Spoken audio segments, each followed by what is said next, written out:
نحمده ونصلي على رسوله الكريم اما بعد فنعوذ بالله من الشیطان الرجیم بسم اللہ الرحمن الرحیم۔ آج سب سے پہلے تو مجھے جو پروگرام میں تبدیلی کرنی پڑ رہی ہے اس کا ذکر کرنا ہے، اور اس کے لیے حضرت علی رضی اللہ تعالی عنہ کا وہ مقولہ ہمارے لیے معذرت کی بڑی آسانی پیدا کر دیتا ہے کہ عرفت ربی بفسخ العزائم۔ حضرت علی فرماتے ہیں کہ میں نے اپنے رب کو پہچانا اپنے ارادوں کے ٹوٹنے سے، کہ مجھے معلوم ہوا کہ میرے ارادے سے بالا تر کوئی ارادہ ہے کہ جس کے تحت میرے ارادے بدلتے ہیں اور ٹوٹتے ہیں۔ اس حوالے سے میں نے اپنے رب کو پہچانا۔ تو خیال تو یہ تھا کہ اب ہم آگے بڑھیں گے۔ رات میں نے اس کا اعلان بھی کر دیا تھا کہ اب ہندوستان پر اپنی توجہ کو مرتکز کر کے اسلام یہاں کب آیا، کن کن مراحل سے گزرا، اور یہ کہ اس میں پھر جب احیاء کا ایک عمل شروع ہوا تو اس کے کون کون سے گوشے تھے، اور اسی کے حوالے سے پھر یہ بات کہ ہم کس گوشے میں کچھ کوشش کر رہے ہیں۔ لیکن متعدد احباب نے اور رفقاء نے مجھے توجہ دلائی کہ اس وقت جو سیاسی حالات ہمارے ملک کے ہیں اور ان کے ضمن میں جو وقتاً فوقتاً میرے بیانات آتے رہتے ہیں، جن سے بہت سے رفقائے تنظیم کو بھی اور جو ہمارے اور ویل وشرز ہیں، خیر خواہ ہیں، ان کو بھی بڑی الجھن پیش آتی ہے، اس کے اعتبار سے زیادہ ضروری ہے کہ اس خطبے کو لفظ بلفظ پڑھ لیا جائے۔ میں نے بھی محسوس کیا کہ ان کی بات صحیح ہے، تو پہلے ہم اس خطبہ یوم اقبال کا مطالعہ کریں گے، لیکن چند باتیں مجھے تمہیداً عرض کرنی ہیں۔ پہلی بات یہ کہ جو اب تک کے ہمارے مطالعے کا ایک پہلو سے ایک نتیجہ ہے جو بار بار ہمارے سامنے آیا ہے، اور وہ یہ ہے کہ اس وقت ہماری جو ملکی اور قومی سیاست ہے اس کا جو مین دھارا ہے اس کا رخ سیکولرزم کی طرف ہے، اس لیے کہ پوری دنیا پر اس تہذیب کا غلبہ ہے جس کا کہ ہم نے اسلام کی نشست ثانیہ میں مطالعہ کیا ہے، اور عالم اسلام بھی اسی دنیا کا ایک حصہ ہے۔ اسی کرۂ ارضی پر مسلمان بھی آباد ہیں۔ وہ مادہ پرستانہ فکر یہاں بھی ذہنوں میں سرایت کیے ہوئے ہے، اور ابھی کوئی ایسی مؤثر تبدیلی پیدا نہیں کی جا سکی ہے کہ جس سے یہ رخ جو ہے خدا پرستی اور آخرت کی ترجیح اور روحانیت کی طرف موڑا جا سکا ہو۔ تو بحیثیت مجموعی وہی رخ ہے جو پوری دنیا کا رخ ہے۔ یہی ہماری قومی اور سیاسی سطح پر جو زندگی ہے اس کا مین دھارا ہے، یعنی سیکولرزم۔ اسی کے تحت آزادی کی تحریکیں چلی، ان میں بھی اسلام کا پوری دنیا میں کہیں نام بھی نہیں لیا گیا سوائے تحریک پاکستان کے۔ یہاں بھی بس وہ ایک نعرہ تھا، اس تحریک کے اندر اصل روح جو ہے وہ مذہب کی نہیں تھی۔ البتہ یہ ضرور ہے کہ اس اعتبار سے ممتاز ہے، ممیز ہے کہ اور کہیں نام بھی نہیں لیا گیا، یہاں کم سے کم نام تو لیا گیا۔ اور پھر جس طرح بقیہ ممالک کے اندر آزادی کے بعد وہ عوامی سیاست یا قومی جو تحریکیں ہیں ان کا رخ جمہوریت اور پھر سوشلزم کی طرف چلا ہے، وہی صورتحال مور اور لیس، کم و بیش ہمارے ہاں بھی ہے۔ تو پہلے تو یہ آئیڈینٹیفیکیشن ہے صورتحال کی کہ جس کو سمجھ لینا چاہیے۔ یہ بات ذہن میں رکھیے کہ جب ہم تحریک احیاء دین کا مطالعہ کرتے ہیں تو ہماری توجہ خاص جماعتوں پر مرتکز ہو جاتی ہے، لیکن جب آپ کل میں دیکھیں گے کہ ہمارے جو محیط ملی ہے اس وقت، جو امت مسلمہ ہے، مسلمان قومیں ہیں، ان میں عددی اعتبار سے تو ان لوگوں کی آٹے میں نمک کے برابر بھی نسبت نہیں بنتی کہ جو ان تحریکوں سے وابستہ ہے۔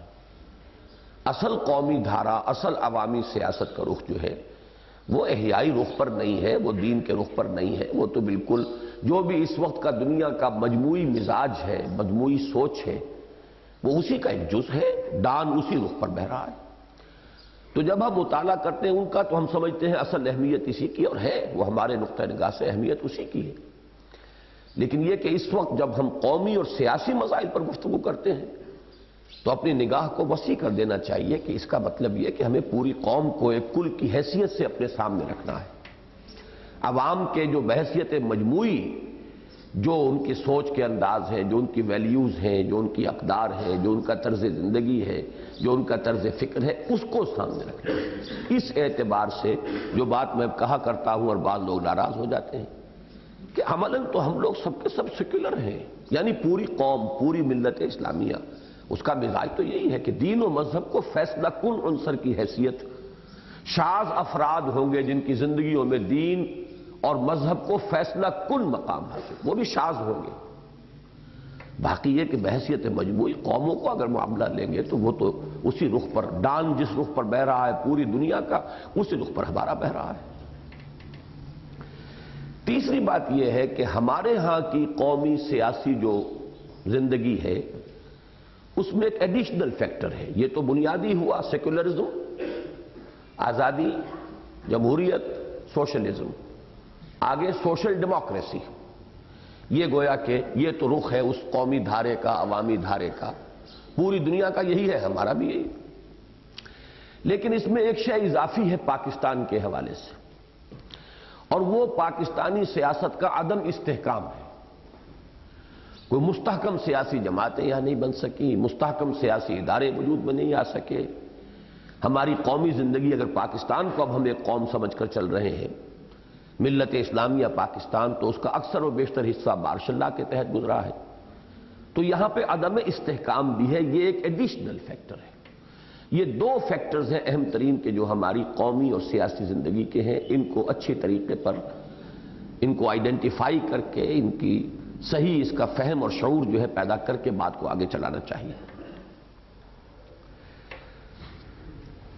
تیسری بات یہ کہ سیاست کا منظر جو ہے اس وقت ہمارے ملک کا، یہ بھی دن بدن تبدیل ہوتا ہے۔ مثلا ایک منظر اس وقت کا ہے، اس کی میں کچھ تھوڑی سی منظر کشی ابھی کروں گا کہ وہ کیا ہے۔ ایک منظر ایک سال پہلے کا تھا جب الیکشن کے نتائج آئے اور صورتحال اس ملک کے اندر جو بھی بساط بچھی اس وقت کیا تھی۔ ایک منظر اس سے بھی 2.5 سال پہلے کا تھا جبکہ میں نے یہ خطبہ دیا تھا یوم اقبال کو، 21 اپریل 1986 کو۔ تو یہ 3 منظر ہیں کہ جو اس تھوڑے سے عرصے کے اندر بدل گئے۔ لہذا اس وقت جب آپ یہ خطبہ پڑھیں گے تو عجیب محسوس کریں گے کہ یہ تو کوئی اور ہی منظر ہے جس کی عکاسی ہو رہی ہے۔ بالفعل اس وقت تو وہ منظر نہیں ہے ملک میں۔ اب یوں سمجھیے کہ اس وقت جو منظر ہے اس کو میں اگر تعبیر کروں ڈائیگرامیٹک ریپرزنٹیشن، کہ ایک کوئی ستارہ اوپر ہوتا ہے اور نیچے یہ پارٹیز وہ سب کی سب اس کی ٹانگیں گھسیٹنے کی فکر میں۔ یہ ہماری سیاست کا ایک مستقل منظر ہے۔ جواباً وہ فشنگ، وہ جو ہے ان میں سے لوگوں کو توڑنے کی کوشش، یہ ایک رسہ کشی ہے۔ اس وقت یہاں پر پی پی پی ہے اور باقی سب کے سب جو ہیں ان میں کوئی اصول کا معاملہ نہیں، کوئی نظریاتی ہم آہنگی کا معاملہ نہیں۔ ایک کے نزدیک جہاد افغانستان جو ہے دور صحابہ کے بعد کا عظیم ترین جہاد ہے اسلامی، ایک کے نزدیک وہ فساد ہے، وہ صرف امریکہ اور روس کی باہمی آمیزش، اس کے سوا کچھ بھی نہیں، زمین و آسمان کے فرق۔ ایک سیسیشنسٹ ہیں، ایک پاکستان کے سب سے بڑے علمبردار ہیں، لیکن سب جمع ہو جائیں گے تاکہ اس کی ٹانگ گھسیٹ لیں۔ اور اس کا کام کیا ہے؟ وہ کوشش کر رہی ہے اس تالاب کے اندر سے فشنگ کی، کہ کبھی کسی کو ہک کر لیا، کبھی کسی کو ہک کر لیا، کہیں کوئی آ گئے۔ یہ منظر ہے ہماری سیاست کا اس وقت، اور یہ منظر اس سے پہلے 2-3 مرتبہ دہرایا جا چکا ہے۔ سب سے پہلے یہ صدر ایوب کے خلاف سب جمع ہو گئے. وہ ڈیک ہے، پی ڈی ایم ہے، فلاں ہے، یہ ہے، وہ ہے، سب جمع ہو گئے. لیکن یہ کہ نتیجہ کیا برآمد ہوا وہ کل ہم پڑھ چکے ہیں. شامت اعمال ما صورت بھٹو گرفت. کم سے کم یہ مصرع ان کے اعتبار سے تو درست ہے کہ جو اینٹی بھٹو جو جذبہ ہے جن کے اندر گہرا ہے، ان کے اعتبار سے تو شامت اعمال ہی ان کی تھی. اس کے بعد یہی پروسیس جو ہے دہرایا گیا بھٹو کے بارے میں. پھر جمع ہو گئے سب کے سب، لیفٹسٹ بھی، رائٹسٹ بھی، پھر رائٹسٹ میں سیکولر بھی اور مذہبی بھی، پھر مذہبیوں میں آرتھوڈاکس بھی، لبرل بھی، سب جمع ہو گئے اس کی ٹانگ گھسیٹنے کے لیے. اور جذبہ ہر مرتبہ جو اس کے اندر شامل کیا جاتا ہے مرچ مسالہ، وہ مذہب کا. ایوب کے خلاف بھی جو مرچ مسالہ اس تحریک کو ملا وہ مذہب کا تھا. بھٹو کے خلاف بھی جو مرچ مسالہ لگایا ہے وہ نظام مصطفیٰ کا تھا. اور یہ تیسری بار اب ہو رہا ہے. درمیان میں ایک عرصے کے اندر یہ بات نہیں ہو پائی اس طریقے سے. یعنی صدر ضیاء الحق کے خلاف اگرچہ بنی ایم آر ڈی، اور ایم آر ڈی میں بھی وہ سارے ایکسٹریم عناصر جمع ہوئے ہیں، لیکن صدر ضیاء الحق صاحب نے کم سے کم یہ مہارت دکھائی سیاست کے اندر کہ مذہبی طبقات کو یا توڑ دیا، ان کو ٹکڑے کر کے ایک ایک ٹکڑا آپ نے ساتھ لے لیا. جمعیت اہل حدیث سپلٹ ہو گئی، ایک حصہ ضیاء صاحب کے ساتھ چلا گیا، ایک ایم آر ڈی، یا یہ کہ کم سے کم باہر رہا. جمعیت علماء اسلام دو حصوں میں بٹ گئی، ایک کو اس نے کھینچ لیا، ایک ایم آر ڈی میں شامل ہو گیا. جمعیت علماء پاکستان نام کے اعتبار سے دو حصوں میں تقسیم نہیں ہوئی، لیکن یہ ہے کہ اس کا ایک عنصر وہ نظام مصطفیٰ کے نام سے کسی بھی نام سے وہ ان کے ساتھ جا کر مل گیا، دوسرا عنصر باہر رہا. جماعت اسلامی گو مگو میں رہی.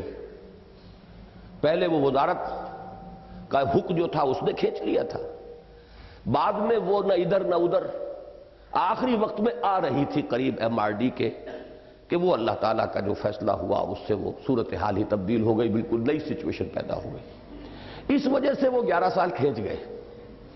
ورنہ یہ ہے کہ اگر وہ مذہب کے نعرے کو مونوپلائز نہ کر چکے ہوتے ضیاء الحق صاحب تو بہت جلدی ان کا بھی اقتدار کا سنگھاسن جو ہے اسی طرح ڈول جاتا، جیسے ایوب خان کا ڈولا یا جیسے بھٹو صاحب کا ڈولا یا جیسی سچویشن اب بن رہی ہے. یہ ایک منظر ہے ہمارے ملک کی سیاست کا جو میں نے 4 آپ کو منظر دکھا دی. بدلتے رہتے ہیں یہاں پر سین، کبھی کچھ ہے کبھی کچھ ہے، لیکن یہ کہ ایک منظر یہ ہے کہ جس کو ہمیشہ پہچان لینا چاہیے. ایک منظر تھا 1 سال پہلے کا.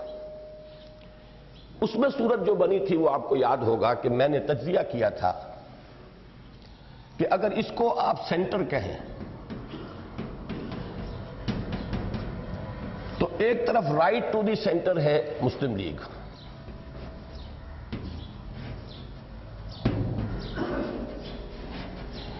اور لیفٹ ٹو دی سینٹر ہے پیپلز پارٹی.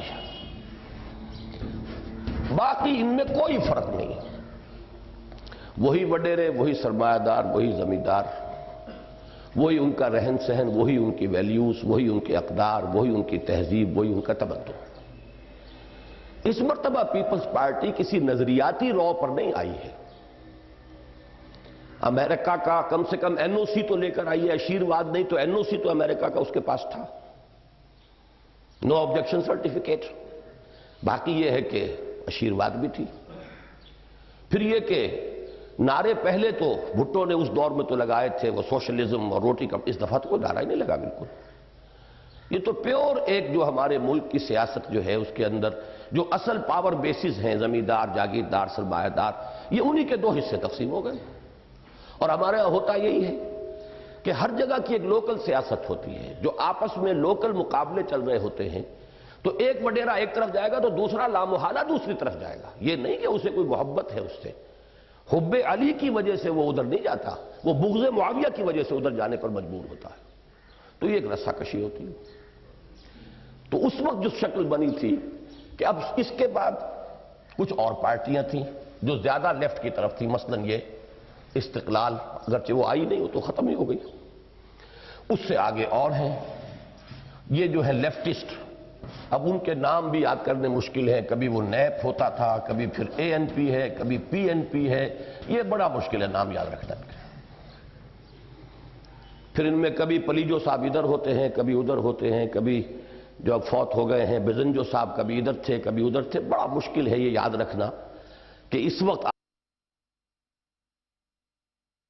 سب کو جمع رکھنے والی چیز یہ کہ لیفٹسٹ، اور اس لیفٹزم کے دو عنصر ہوتے ہیں، ایک تو عوامیت اور سوشلزم کی طرف رجحان، دوسرے ریجنلزم، اپنے اپنے علاقے کی نیشنلٹیز اور ان کا ایک مفادات کا تصور۔ یہ دو اجزاء ترکیبی لیفٹ کے ہیں ہمارے ہاں۔ تو لیفٹ ٹو دی سینٹر، جن میں دوسری جماعت یہ تحریک استقلال بھی تھی، لیکن وہ اس الیکشن میں اس مرتبہ بالکل ہی اوبلیویٹ ہو گئی، ختم ہو گئی۔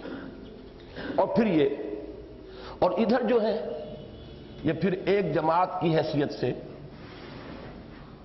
جماعت اسلامی، ایک ملک گیر، چاہے اس کی حیثیت کچھ بھی نہیں ہے، چند آدمی آتے ہیں، لیکن یہ کہ ایک پارٹی کی حیثیت سے، آرگنائزیشن کی حیثیت سے، اپنے کارکنوں کی حیثیت سے وہ ایک ملک گیر بہرحال اس کا ایک کردار ہے۔ اس کے بعد آپ کو پھر جو علماء کی ملیں گی اس کا بھی حال یہی ہے کہ وہ جمعیت جو ہے JUI ہے، JUI کا کون سا گروپ ہے، JUP ہے، JUP کا کون سا گروپ ہے، اور جمعیت اہل حدیث ہے تو اس کا کون سا گروپ ہے، یہ بھی اسی طرح کے، ان کے بھی کہیں ریجنل انفلوئنسز ہیں۔ اس وقت تو وہ جمعیت اہل حدیث تو بالکل ہی، ایک زمانے میں تو اخبارات میں اس کا چرچا اور شہرہ اور وہ سب کچھ ہوتا تھا، اب تو اس کا کوئی وجود ہی کہیں نظر نہیں آتا، کہاں گئے۔ لیکن یہ کہ انتخاب کے بعد اصل میں یہ تھا، اصل قوت آئی تھی ان کے پاس۔ اس وقت میرا مشورہ یہ تھا کہ اس ملک میں اگر سیاست کی گاڑی کو چلانا ہے پٹڑی پر، جو بڑی مشکل سے چڑھی ہے دوبارہ، اور یہ اللہ تعالیٰ کا کوئی خاص فضل ہوا ہے، ورنہ ہمارا ملک تقریباً ٹکڑے ہونے کے دہانے پر پہنچ گیا تھا۔ کنتم علی شفا حفرۃ من النار فانقذکم منہا، تباہی کے، ہلاکت کے، اور ملک ختم ہو جاتا۔ یہ بڑا ہی فضل ہوا اللہ کا، اور ضیاء الحق صاحب پر تو بہت ہی بڑا کرم ہوا، ورنہ تھوڑی دیر کی بات تھی اب کہ گلی گلی وہی ہونا تھا، جیسے صدر ایوب کے ساتھ ہوا تھا، ایوب کتا ہائے ہائے، وہی ہونا تھا ضیاء الحق کتا ہائے ہائے، یہ ہونا تھا۔ اس لیے کہ یہ نعرے میں کوٹلی ایک جگہ ہے آزاد کشمیر میں، وہاں دیواروں پر بڑے بڑے بولڈ الفاظ میں یہ نعرے لکھے ہوئے دیکھ آیا تھا کہ ضیاء الحق کو کتا کہنا کتے کی توہین ہے۔ یہ تو اس سے بھی آگے بات جا رہی تھی۔ تو بہرحال اللہ نے ان کو بھی ڈھانپ لیا اپنے فضل و کرم سے، شہادت کی چادر اللہ نے چڑھا دی اس کے اوپر۔ باقی یہ ہے کہ ملک کو بچایا، یہ اللہ کا خصوصی فضل و کرم تھا۔ لیکن میرا اس وقت مشورہ یہ تھا کہ پارلیمانی سیاست کے لیے دو پارٹیز کا مستحکم ہونا بہت ضروری ہے۔ پیپلز پارٹی نے 11 برس حکومت سے باہر رہ کر، پرسیکیوشن سہ کر کچھ نہ کچھ کوالیفائی کیا ہے کہ ایک پارٹی ہے۔ اب مسلم لیگ ہے در حقیقت دوسری، اس کو منظم ہونا چاہیے۔ اور یہ جو اتحاد وغیرہ ہیں، یہ جو وہ منفی سیاست ہے کہ جو ہمیشہ ہمارے ہاں ایفیکٹو ہو جاتی ہے، اس لیے کہ اس کے ساتھ یہ اچھا ہے، چاند تارا کی مثال میں نے بنائی ہے، مذہب کا ایک تصور جو ہے وہ اس کے ساتھ شامل ہو جاتا ہے۔ تو اس کو چھوڑ کر پھر تاریخ اپنے آپ کو اس طور پر ریپیٹ نہ کرے، بلکہ یہ ہے کہ اس کو مستحکم کیا جائے۔ JUP کے بہت سے لوگ جو ہیں وہ بنیادی طور پر مسلم لیگی ذہن کے ہیں، جیسے کہ مولانا عبدالستار نیازی صاحب ہیں، خود مولانا نورانی میاں جیسے کہ ان کے اسلاف تھے مسلم لیگ میں تھے، مولانا عبدالحامد بدایونی وغیرہ، یہ حضرات سب کے سب جتنے بھی سجادہ نشین تھے پورے ہندوستان کے، وہ سب مسلم لیگ میں تھے۔ اس اعتبار سے انہیں اس کو مستحکم کرنا چاہیے۔ اسی کے حوالے سے وہ بات میں نے کہی تھی کہ ایک جاندار شخصیت ابھر کر آئی ہے پاکستان کے سیاسی افق پر، اور وہ خود سوگے سرمایہ دار ہیں اس حیثیت سے، جو سکہ رائج الوقت ہے ہماری سیاست کا، وہ بھی ان کے پاس ہے، موجود ہے، وافر مقدار میں موجود ہے۔ لہذا انہیں یعنی نواز شریف صاحب کو چاہیے کہ وہ اس وقت وزارت علیہ کو چھوڑیں، اور یہ کشمکش اور یہ تصادم جو ہے جس میں کہ ہو سکتا ہے ملک ٹوٹ جائے گا، تو کوئی تو ماں بنے پاکستان کی کہ جو قربانی دینے کو تیار ہو۔ لہذا انہیں مسلم لیگ کو مستحکم کرنے آرگنائزیشن پر اس کے توجہ صرف کرنی چاہیے۔ یہ منظر 1 سال پہلے کا ہے، اب تو یہ منظر بدل چکا، اب منظر وہ ہے، اس طرف صورتحال جا رہی ہے۔ کیا نتیجہ نکلتا ہے یہ تو اللہ ہی بہتر جانتا ہے، لیکن میں اس وقت صرف آپ کو 3 منظر دکھا رہا ہوں۔ تیسرا منظر وہ ہے کہ جو سن 86 میں تھا، وہ یہ تھا کہ ایک عوامی سیاست کا ایک مین دھارا جس کے کچھ ٹرینڈز ہیں، جس کے کچھ رجحانات ہیں، وہی سیکولرزم کے ساتھ جمہوریت، سوشلزم یا سوشل ڈیموکریسی۔ آپ کو یاد ہوگا کہ بھٹو نے یہ کہا تھا کہ میں سوشلسٹ یا کمیونسٹ نہیں ہوں، I am a social Democrat. یہ سوشل ڈیموکریسی کا لفظ جو ہے یہ سویڈن، ناروے وغیرہ کا جو نظام ہے کہ وہاں نہ کمیونزم ہے لیکن اس طرح کی ننگی سرمایہ داری بھی نہیں ہے، بلکہ یہ کہ ان دونوں کا ایک بلینڈ ہے، جیسا کہ ہم نے نشرت ثانیہ میں پڑھا ہے کہ یہ مختلف نظام ہیں، ان کی بلینڈنگ ہوتی رہتی ہے، اور پھر ایک جو ہے تھیسس بنتا ہے، اس کا جوابی رد عمل اینٹی تھیسس بنتا ہے، پھر سنتھیسس ہوتا ہے۔ تو سوشلزم اور ڈیموکریسی میں اب ایک سنتھیسس ہوا ہے اور وہ ہے سوشل ڈیموکریسی۔ تو جو سیکولر تھاٹ ہے دنیا کا وہ اس رخ پر جا رہا ہے، اور آپ نے دیکھ لیا گورباچوف کے جو اب یہ تازہ اقدامات ہیں وہ بھی در حقیقت اسی سنتھیسس کی علامت ہے کہ جس ایکسٹریم پر کمیونزم چلا گیا تھا وہاں سے وہ تدریجاً واپس آ رہے ہیں۔ ڈیموکریسی کے اندر جو اعلیٰ اقدار ہیں انہوں نے پل کیا ہے، انہیں واپس آنے پر مجبور کیا ہے، اور وہ اپنے اس سوشلزم کے ساتھ ڈیموکریسی کا ایک پیچ ورک کر کے اس کا ایک قلم لگا کر سوشل ڈیموکریسی کے کانسیپٹ کی طرف آئیں گے۔ تو یہ تو یوں سمجھئے کہ سیکولر سیاست جو اس وقت دنیا کی چل رہی ہے یہ اس کا ایک رخ ہے، پوری دنیا اسی رخ پر جا رہی ہے۔ پاکستان کا معاشرہ بھی بائی اینڈ لارج بحیثیت مجموعی اسی رخ پر چل رہا ہے، وہی اس کے ٹرینڈز ہیں۔ تو یہ 2 منظر جو ہیں انہیں علیحدہ رکھیں، اس وقت ذہن سے نکال دیں۔ وہ منظر کے جو اصل ہے انڈرنیتھ، جس کے اوپر یہ مختلف جماعتیں مختلف اوقات میں اسٹیج کے اوپر پلے کرتی رہتی ہیں، کبھی کوئی نعرہ لگا دے گا عوامیت کا، جمہوریت کا، کبھی کوئی دوسرا نعرہ لگا دے گا سوشلزم کا، معاشی عدل کا۔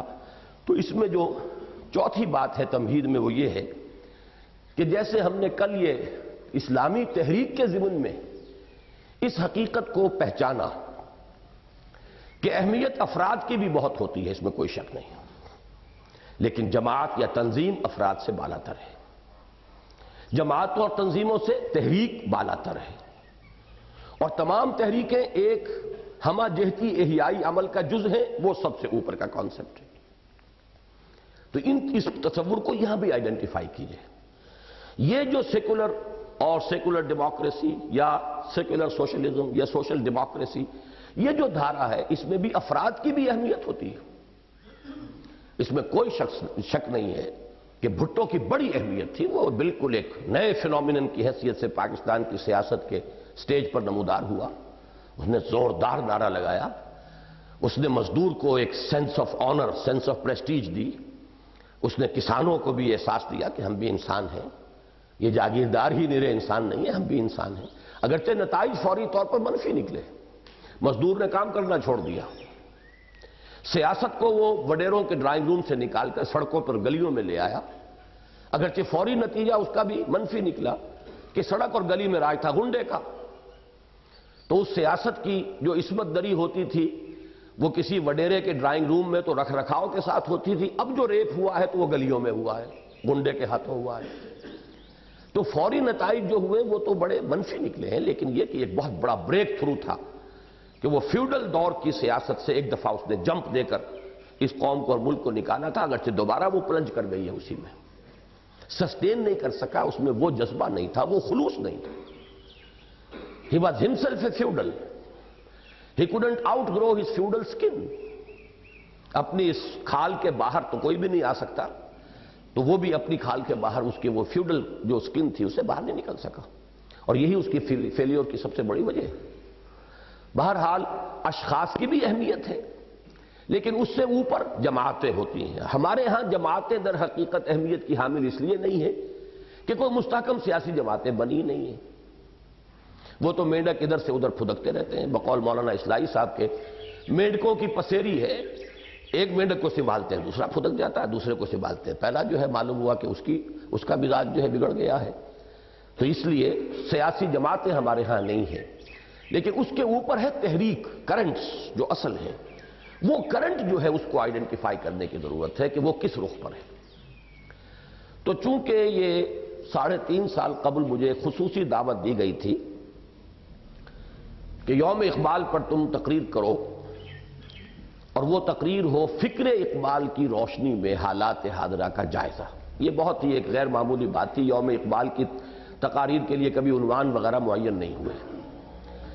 تو میں نے بھی ایک غیر معمولی بات کی کہ میں بھی پھر لکھ کر لے کر گیا، اور مفصل میرا ایک خطبہ تھا جو میں نے وہاں پڑھ کر سنایا ہے۔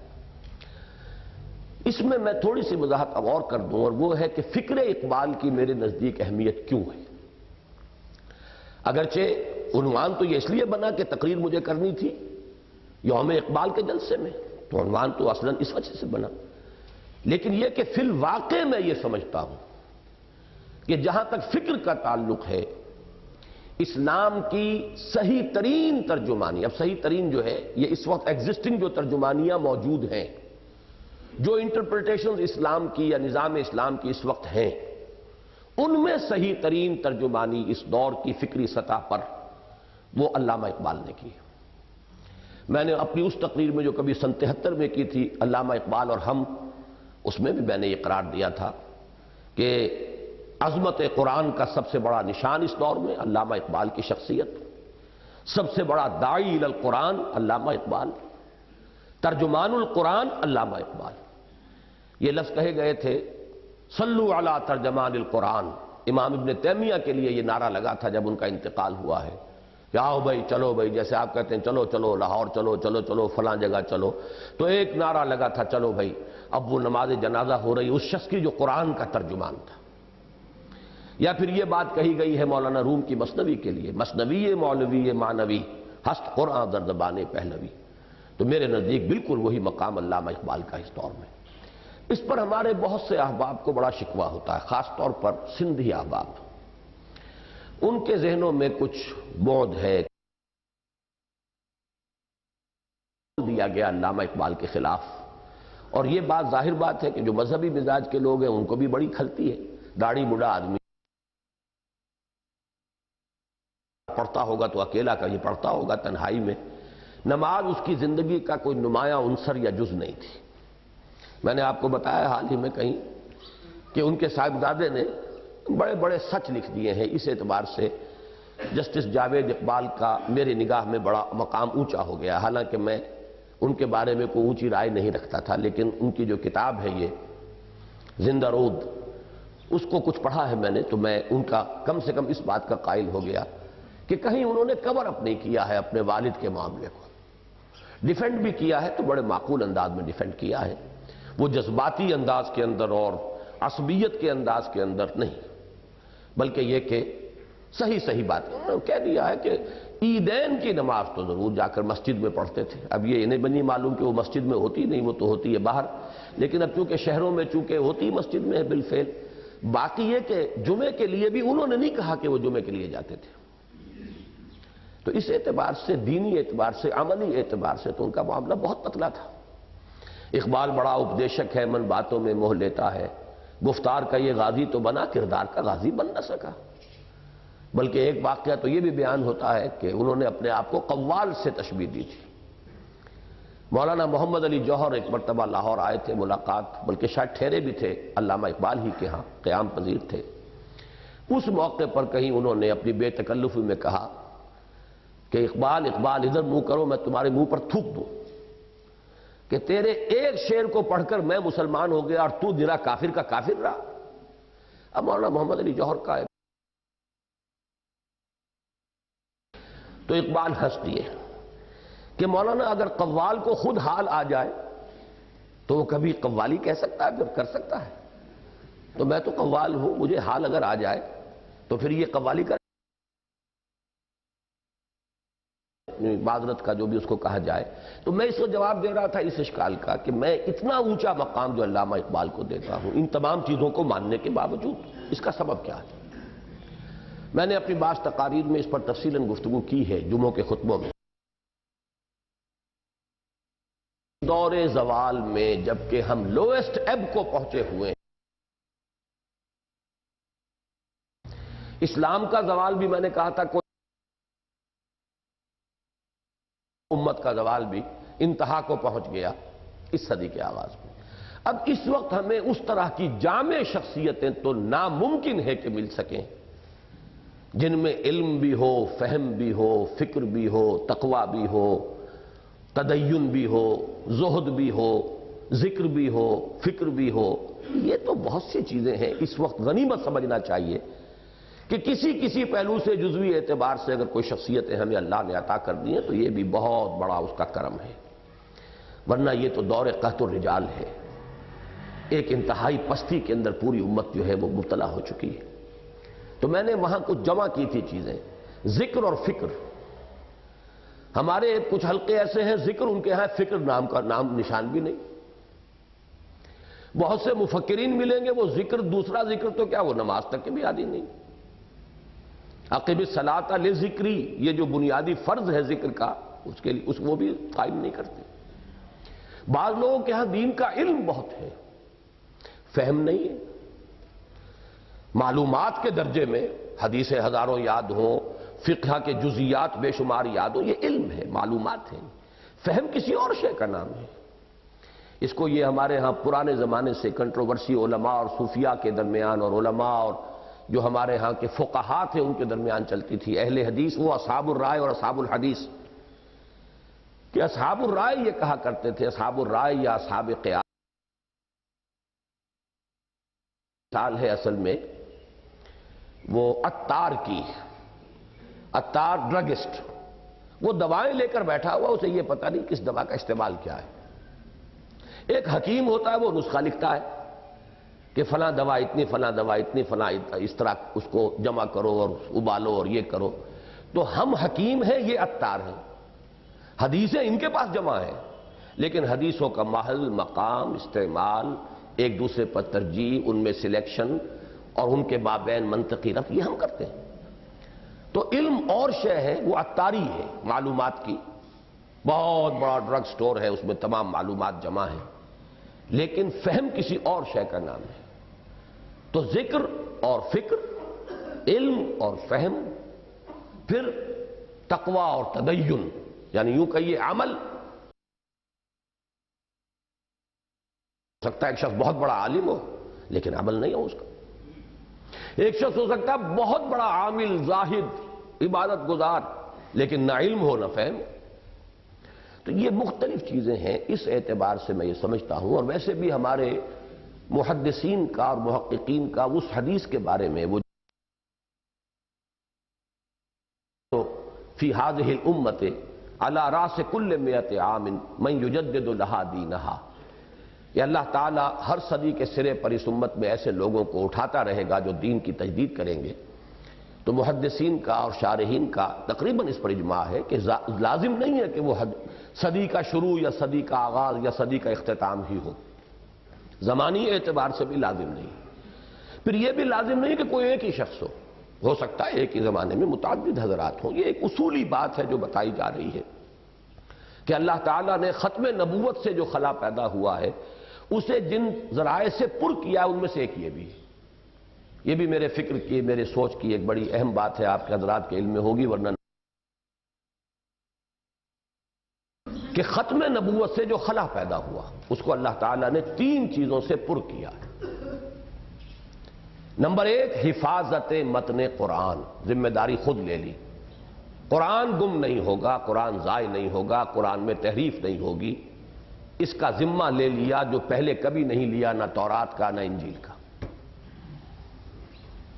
نمبر 2، یہ ضمانت دی گئی کہ لا تزال فی امتی طائفۃ قائمین علی الحق، میری امت میں ہمیشہ ایک گروہ ضرور حق پر قائم رہے۔ اور تیسرے، یہ مجددین کا سلسلہ، وقفے وقفے سے 100 برس، ایک صدی کے فصل سے اللہ تعالیٰ ایسی شخصیتوں کو اٹھاتا رہے گا کہ جو گرد و غبار دین کے آئینے پر اس عرصے میں آئے گا اسے صاف کر کے دین کی جو اصل وہ پیور شکل ہے، پرسٹائن پیورٹی کے ساتھ دین کو دوبارہ دنیا کے سامنے لے آئیں گے۔ تو یہ 3 چیزیں ہیں کہ جنہوں نے اس خلا کو پر کیا ہے جو ختم نبوت کی وجہ سے پیدا ہوا، ورنہ نبی موجود ہوتے تھے، اور ایک کے بعد دوسرا، دوسرے کے بعد تیسرا سلسلہ رسالت چل رہا تھا۔ حضور پر جب وہ ختم ہوا تو ان تین چیزوں نے در حقیقت اس کسر کا جبر کیا ہے، اس کمی کی تلافی کی ہے۔ لیکن یہ کہ یہ ضروری نہیں ہے کہ کوئی ایک ہی شخص ہو۔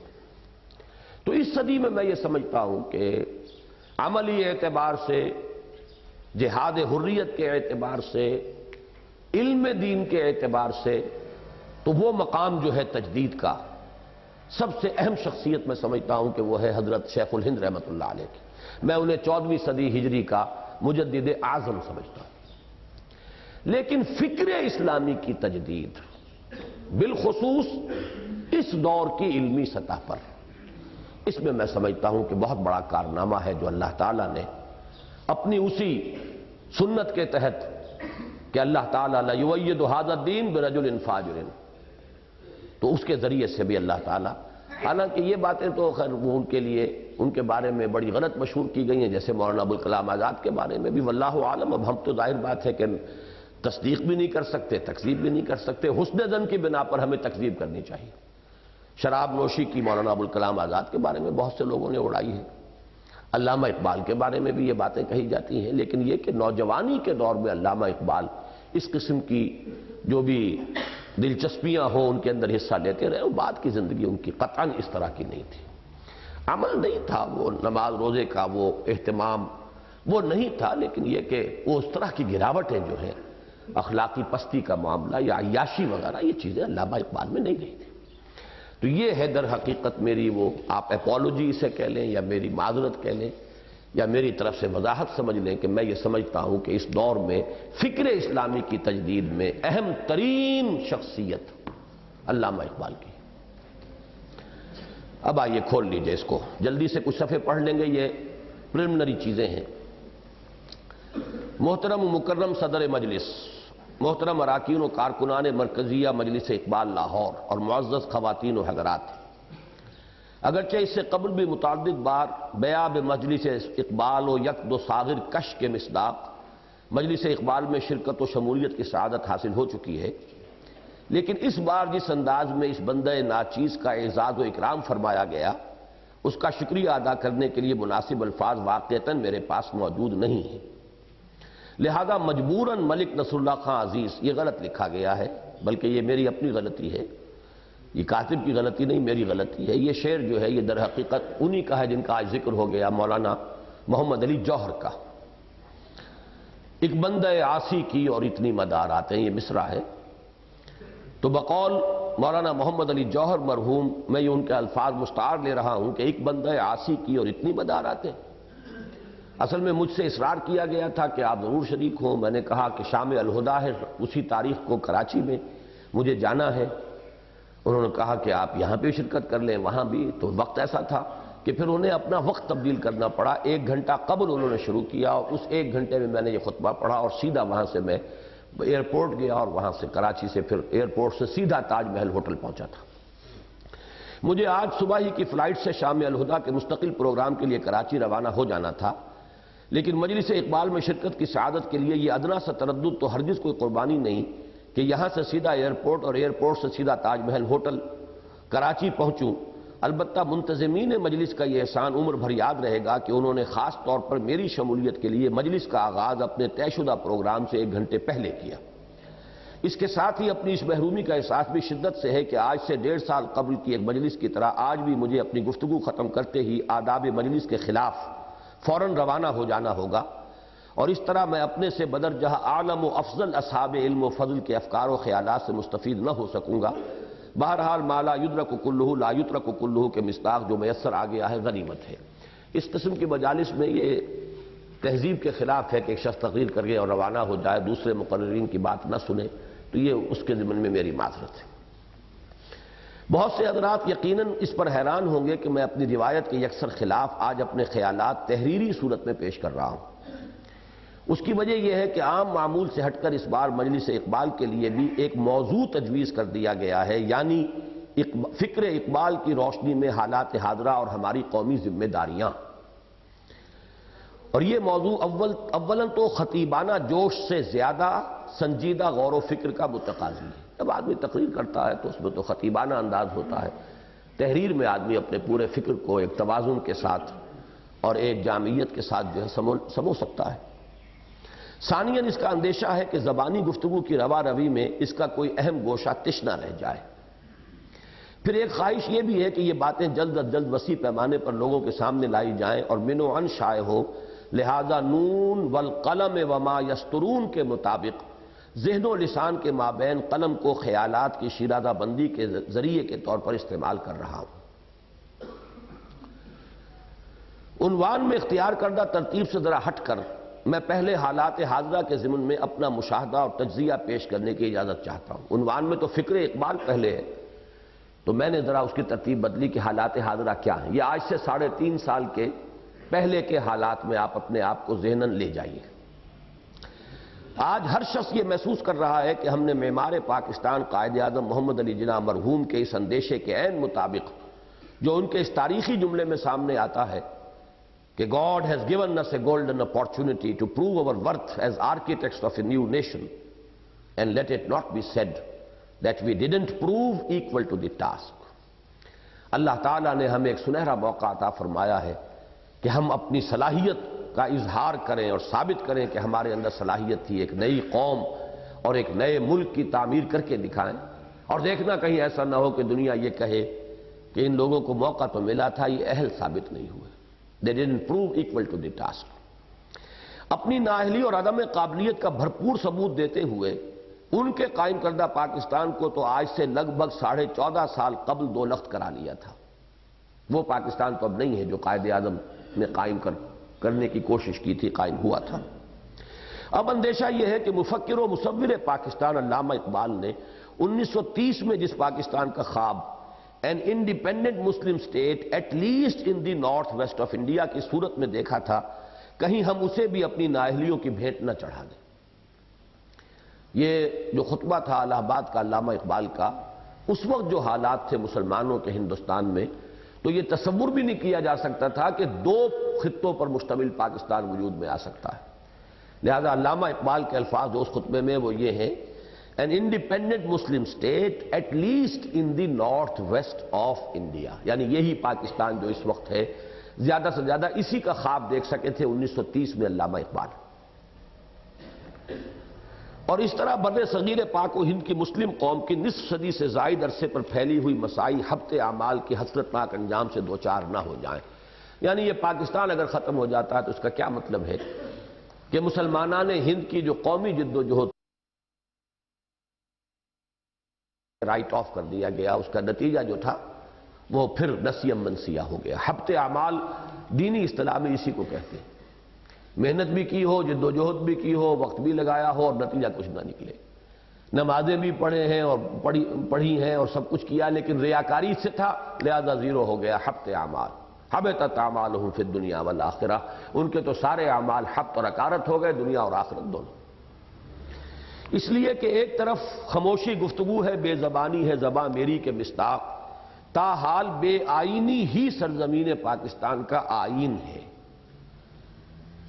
گویا قمری حساب سے اپنی قومی زندگی کے 40 سال پورے کر چکنے کے باوجود واضح رہے کہ آنے والے ماہ رمضان کی 27ویں کو یہ 40 سال پورے ہو جائیں گے، اور اب تو 43 سال پورے ہو جائیں گے یا 44 ہو جائیں گے شاید۔ ہم 40 سال عمر عزیزت گزشت، مزاج تو از حال طفلی نہ گشت۔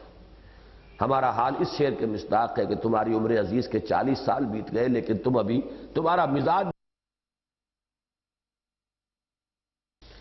کہ مصداق سیاسی و دستوری اعتبار سے ہنوز نابالغ ہیں۔ تو دوسری طرف صاف نظر آتا ہو کوئی ہدف، اور چلتا ہوں تھوڑی دور ہر ایک راہ رو کے ساتھ، پہچانتا نہیں ہوں ابھی راہ بر کو میں کہ مصداق اس قافلہ بلی کی کوئی منزل معین ہے ہی نہیں، اور یہ ہجوم مومنین بے مقصدیت کے صحرائے تیہ میں کس طرف جاؤں کدھر دیکھوں کسے آواز دوں، اے ہجوم نا امیدی دل بہت گھبرائے ہے۔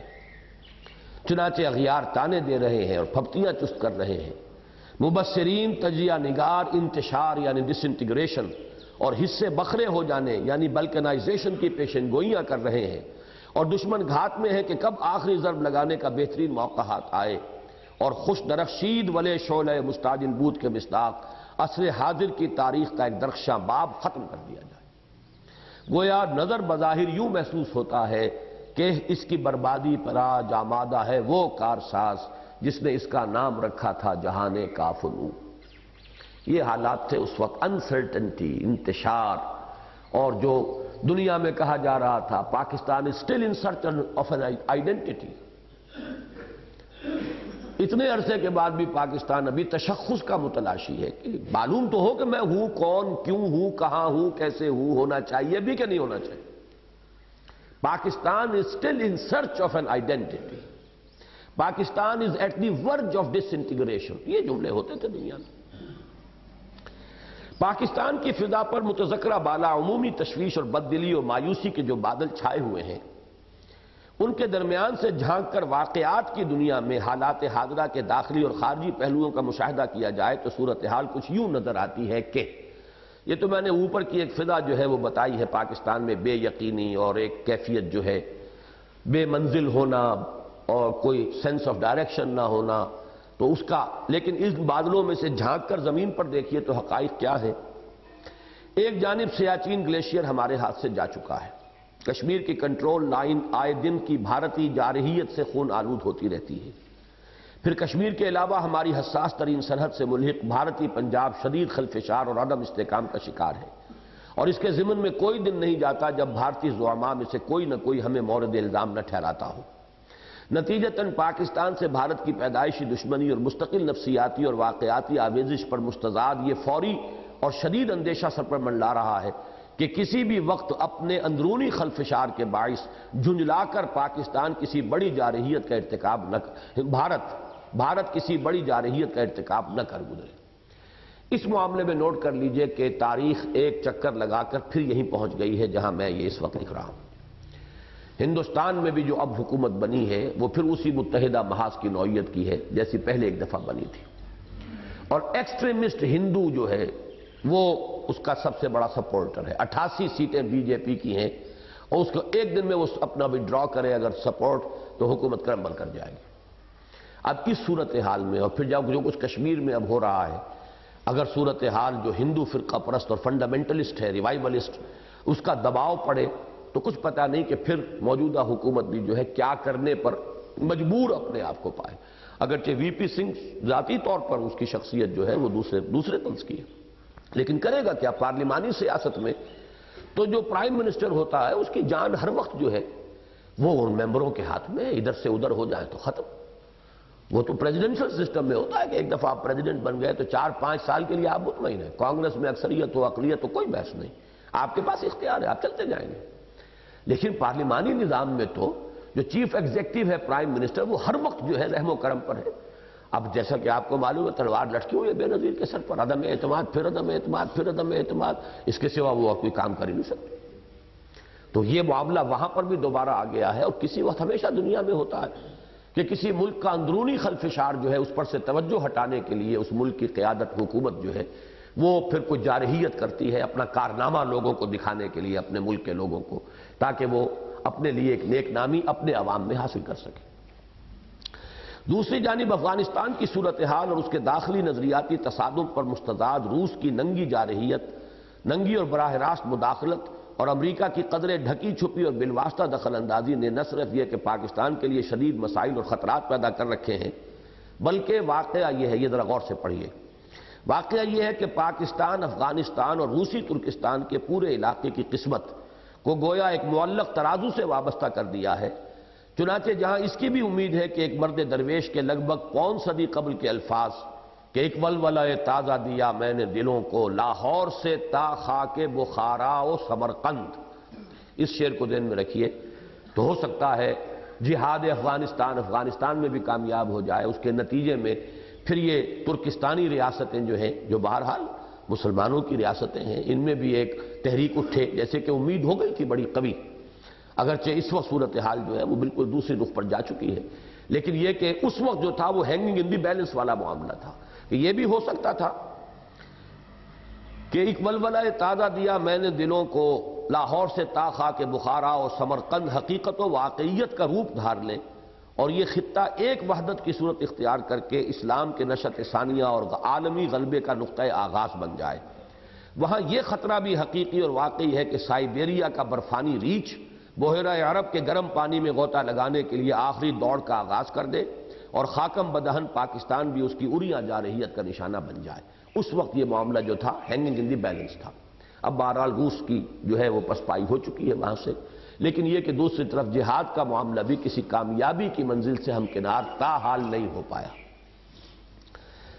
داخلی محاذ پر پاکستان کی ماں اور معمار پاکستان اور مصور و مفکر پاکستان دونوں کی مشترک وراثت یعنی مسلم لیگ، جو ان دونوں کے منظر عام پر آنے سے قبل واقعتاً صرف نوابوں اور نوابزادوں اور وڈیروں اور جاگیرداروں کی جماعت تھی۔ یہ الفاظ نوٹ کیجئے، مسلم لیگ جب تک کہ علامہ اقبال اور قائد اعظم منظر پر نہیں آئے ہیں، اس سے پہلے تک یہ مسلم لیگ صرف نوابوں، نوابزادوں، وڈیروں، جاگیرداروں، نواب سلیم اللہ خان، نواب فلانے، یہ جو ہے نواب زادہ لیاقت علی خان، نواب یہ سب نواب تھے، وڈیرے تھے، جاگیردار تھے۔ یہ کبھی عوامی تحریک نہیں تھی قطعاً۔ البتہ سن 35 اور سن 47 کے درمیان ایک عوامی تحریک کی صورت اختیار کر گئی تھی۔ عرصہ ہوا کہ ہر چند کہیں کہ ہے نہیں ہے کہ مصداق کامل بن چکی۔ اب وہ مسلم لیگ کا نام ہی ہے، صرف مسلم لیگ کا کوئی آرگنائزیشن وہ موجود نہیں۔ اور حال ہی میں سرکاری اور درباری ذرائع سے اس کے تن مردہ میں جان ڈالنے کی جو کوشش ہوئی ہے اور غیر جماعتی انتخابات اپنے ذاتی وسائل اور محض زمینداری یا سرمایہ داری کے بل پر کامیاب ہو جانے والوں کی پیشانی پر اس کا لیبل چسپاں کر کے اس کے نام سے فائدہ اٹھانے کی جو کوشش کی گئی ہے، کون نہیں جانتا کہ اس کا حاصل کچھ نہیں، اور کم از کم عوام کی سطح پر اس کی نہ کوئی حقیقت ہے نہ حیثیت۔ یہ لوگ جو آئے تھے تو وہ اپنے پیسے، اپنی زمینداری، اپنے بل پر آئے تھے۔ وہ پارلیمنٹ میں جا کے وہ مسلم لیگ کا اوپر لیبل لگا دیا گیا تاکہ ایک نام جو چلا آ رہا ہے مسلم لیگ کا اس سے فائدہ اٹھا لیا جائے۔ اس طرح بظاہر موجود لیکن حقیقتاً کالعدم مسلم لیگ سے قطع نظر قومی سیاست کے میدان میں انتہائی بائیں جانب ہے۔ اب یہ اس وقت کا نقشہ تھا، یہ تیسرا نقشہ ہے، یہ دو نقشے جو میں نے یہاں پر بنائے ہیں، تیسرا نقشہ اب آپ کو اپنے ذہن میں کنسٹرکٹ کرنا ہوگا۔ اس طرح بظاہر موجود لیکن حقیقتاً کالعدم مسلم لیگ سے قطع نظر قومی سیاست کے میدان میں انتہائی بائیں جانب ہیں وہ اشخاص اور گروہ جن کی پاکستان کو توڑ دینے کی خواہش اب ڈھکی چھپی نہیں رہی بلکہ ببانگ دہل سامنے آ چکی ہے۔ ان میں شخصیات کی سطح پر تو اہم نام صرف خان عبدالغفار خان اور جناب جی ایم سید کے ہیں، اس وقت تک خان عبدالغفار خان بھی زندہ تھے۔ البتہ چھوٹی بڑی جماعتیں یا گروہ نصف درجن بلکہ اس سے بھی زائد ہیں، جن میں اہم ترین نام این ڈی پی، پی این پی اور سندھی بلوچی پختون متحدہ محاذ کے ہیں۔ تاہم غنیمت ہے کہ ابھی ان سب کا دائرہ صرف چھوٹے صوبوں تک محدود ہے اور پنجاب کی حد تک اس کی صرف ایک خفیف سی صدائے بازگشت جناب حنیف رامے کی صورت میں آئی ہے۔ پنجاب کا مقدمہ اور پنجاب کا جو ہیرو ہے وہ رنجیت سنگھ، راجہ رنجیت سنگھ مہاراجہ، اب یہ آواز یہاں سے بھی اٹھی تھی حنیف رامے صاحب کے حوالے سے۔ اب تو ایک طرف تو یہ لیفٹ ہو گیا، دوسری انتہا پر رائٹ میں بعض نیم مذہبی اور نیم سیاسی جماعتیں ہیں جن کی اکثریت واضح طور پر ذکر تو تین ہی ہے، یعنی جے you I, J U P اور جماعت اسلامی۔ تاہم دوسری نسبتاً چھوٹی جماعتوں اور بڑی جماعتوں کے متحارب دھڑوں کو بھی شمار کیا جائے تو تقریباً وہی بائیں بازو والی تعداد بن جاتی ہے۔ یہ جماعتیں اگرچہ پاکستان کے بقا و استحکام کی بھی دل سے خواہش مند ہیں اور اس میں اسلام کے نفاذ کی بھی داعی ہیں، لیکن اولاً اس بنا پر کہ ان کا دائرہ اثر بہت محدود بھی ہے اور ملک کے طول و عرض میں مختصر ٹکڑوں سمال پاکٹس کی صورت میں منتشر بھی، اور ثانیاً اس بنا پر کہ پاکستان اور اسلام دونوں کی محبت اور وفاداری کی عظیم قدر مشترک کے باوجود ان کی باہمی آویزش بلکہ چپقلش ضرب المثل کی صورت اختیار کر چکی ہے۔ وہ کوئی فیصلہ کن کردار ادا کرنے کی پوزیشن میں نظر نہیں آتی۔ تو اس وقت کا نقشہ یہ تھا کہ ایک طرف یہ لیفٹسٹ پارٹیز، وہ بھی نصف درجن کے قریب بلکہ درجن بھر کہہ لیجئے ان کو، جن کے دو عنوان ہیں، سوشلزم کم سے کم نعرے کی حد تک، اور نمبر دو ریجنلزم، علاقائیت۔ اور ظاہر بات ہے یہ چیز آگے بڑھے تو پاکستان کو توڑنے کے بھی حد تک پہنچ سکتی ہے، جیسے کہ جی ایم سید اور خان عبدالغفار خان برملا کہہ رہے تھے۔ دوسرے rightist Jamaat Islami, J U P, J you آئی وغیرہ مختلف دھڑے، جمعیت اہل حدیث، فلاں فلاں، ان سب کو جمع کر لیجئے تو یہ بھی درجن کے قریب. لیکن یہ ہے کہ اسلام کا بھی نام لینے والے اسلام کو دل سے بھی چاہتے ہوں گے. ہم کیسے کہہ سکتے ہیں کہ ان کی نیتوں میں کوئی فتور ہے؟ بہرحال وہ اسلام کے ساتھ ان کی ایک کمٹمنٹ ہے. پھر پاکستان کی وحدت اور سالمیت اور نظریہ پاکستان کے علمبردار بھی ہیں. لیکن دو چیزوں کی وجہ سے وہ ایفیکٹو نہیں ہے. نمبر ایک کہ چونکہ مین دھارا سیکولرزم کا ہے، قوم کا مین تو ادھر چل رہا ہے. ایک بہت بڑی عددی اکثریت تو اسی رخ پر ہے جو دنیا کا عام رخ ہے اس وقت پوری دنیا کا. ایک تو اس اعتبار سے وہ ایفیکٹو نہیں. دوسرے یہ کہ ان دو عظیم قدروں کے اشتراک کے باوجود آپس کی چپقلش اور ٹانگ گھسیٹنا اور ایک دوسرے پر فتوے لگانا، اس کی وجہ سے ان کا اثر جو ہے اور کم ہے. ان دو انتہاؤں کے مابین واقعہ یہ ہے اصل. اب مضمون کا یہ تمہید اب ختم ہوئی ہے. اب جو مین دھارا جو ہے جس کی اب ہمیں تشخیص کرنی ہے، امرت دھارا نہیں ہے، یہ مین دھارا ہے. دریا کا ایک مین کرنٹ ہوتا ہے، ایک کوئی ادھر کھاڑی نکل گئی، کوئی ادھر جا کے پھر وہ مل گئی، کوئی ادھر سے تھوڑی سی پتلی سی شاخ تھی وہ پھر آگے جا کے مل جاتی ہے. یا پھر یہ کہ ساحل کے قریب قریب جو ہے کناروں پر بہت ہی پانی جو ہے وہ گدلا سا بھی ہوگا اور وہ یعنی اس کی گہرائی بھی نہیں ہوگی. ایک ہے مین کرنٹ جو چل رہا ہے. تو یہ جو بھی ہے جماعتیں لیفٹ رائٹ کی، یہ عددی اعتبار سے اور ایفیکٹو ہونے کے اعتبار سے یہ وہ کھاڑیاں ہیں، یہ وہ شاخیں ہیں، ادھر سے جڑی ادھر کٹ گئی، ادھر سے نکلی ادھر جا کر شامل ہو گئی. اس طرح کا معاملہ ہے، چاہے وہ رائٹ کی ہو چاہے لیفٹ کی. اصل جو مین دھارا ہے ان دو انتہاؤں کے مابین واقعہ یہ ہے کہ قومی اور عوامی سیاست کا اصل رخ، اصل دھارا سیکولر ڈیموکریسی یا سوشل ڈیموکریسی کے رخ پر بہہ رہا ہے، جس میں یوں تو جماعتی اور تنظیمی سطح پر دو نام سامنے آتے ہیں، یعنی ایک پاکستان پیپلز پارٹی اور دوسرا تحریک استقلال کا. لیکن بنظر غائب دیکھا جائے تو صاف نظر آتا ہے کہ یہ عظیم دھارا اصلاً کچھ چھوٹی اور بڑی اور نئی اور پرانی شخصیتوں اور ان کے مداحوں اور حامیوں اور عاشقوں اور جانثاروں پر مشتمل ہے، جو ایک دوسرے پر بازی لے جانے کی سرتوڑ کوشش میں مصروف پر سواری کی سعادت کس کے حصے میں آتی ہے. گویا دیکھیے اس بحر کی تہ سے اچھلتا ہے کیا، گنبد نیلو فری رنگ بدلتا ہے کیا. اس درمیانی دھارے میں ایک طوفانی لہر حال ہی میں آنسا بے نظیر بھٹو کی اپنی اختیاری جلاوطنی کو ختم کر کے پاکستان واپسی اور شہر اقبال لاہور میں ورود، اور اس موقع پر ان کی بے مثال اور حد درجے والہانہ استقبال، اور پھر پاکستان کے دل پنجاب اور اس کے بھی اصل قلب یعنی لاہور، گجرانوالہ، شیخ اپرا اور فیصل آباد وغیرہ کے اضلاع میں ان کے شاندار اور والہانہ خیر مقدم اور عظیم الشان جلسوں اور جلوسوں کی صورت میں اٹھی ہے، جس نے سوچنے اور سمجھنے کی صلاحیت سے کسی بھی درجے میں بہرور پاکستانی کو، مسلمان کو نہ صرف یہ کہ ورطہ حیرت میں ڈال دیا ہے بلکہ ملک و ملت کے مستقبل کے بارے میں سنجیدگی سے سوچنے اور غور کرنے پر مجبور کر دیا ہے. اور غالباً یہ بھی اسی کا شاخسانہ ہے کہ مجلس اقبال بھی جو ایک خالص روایتی اور ثقافتی ادارہ بن چکی تھی، فکر اقبال کی روشنی میں حالات حاضرہ اور ہماری قومی ذمہ داریوں کا جائزہ لینے پر مجبور ہو گئی. ورنہ یہ یوم اقبال کے جلسے تو اقبال کی ثنا خوانی اور کچھ وقتی ادھر ادھر کی شورا شوری، کبھی کوئی سنجیدہ موضوع پر کبھی یہاں پر اظہار خیال اور اس کے تعین کے ساتھ اس کا موضوع عنوان کبھی نہیں ہوا تھا.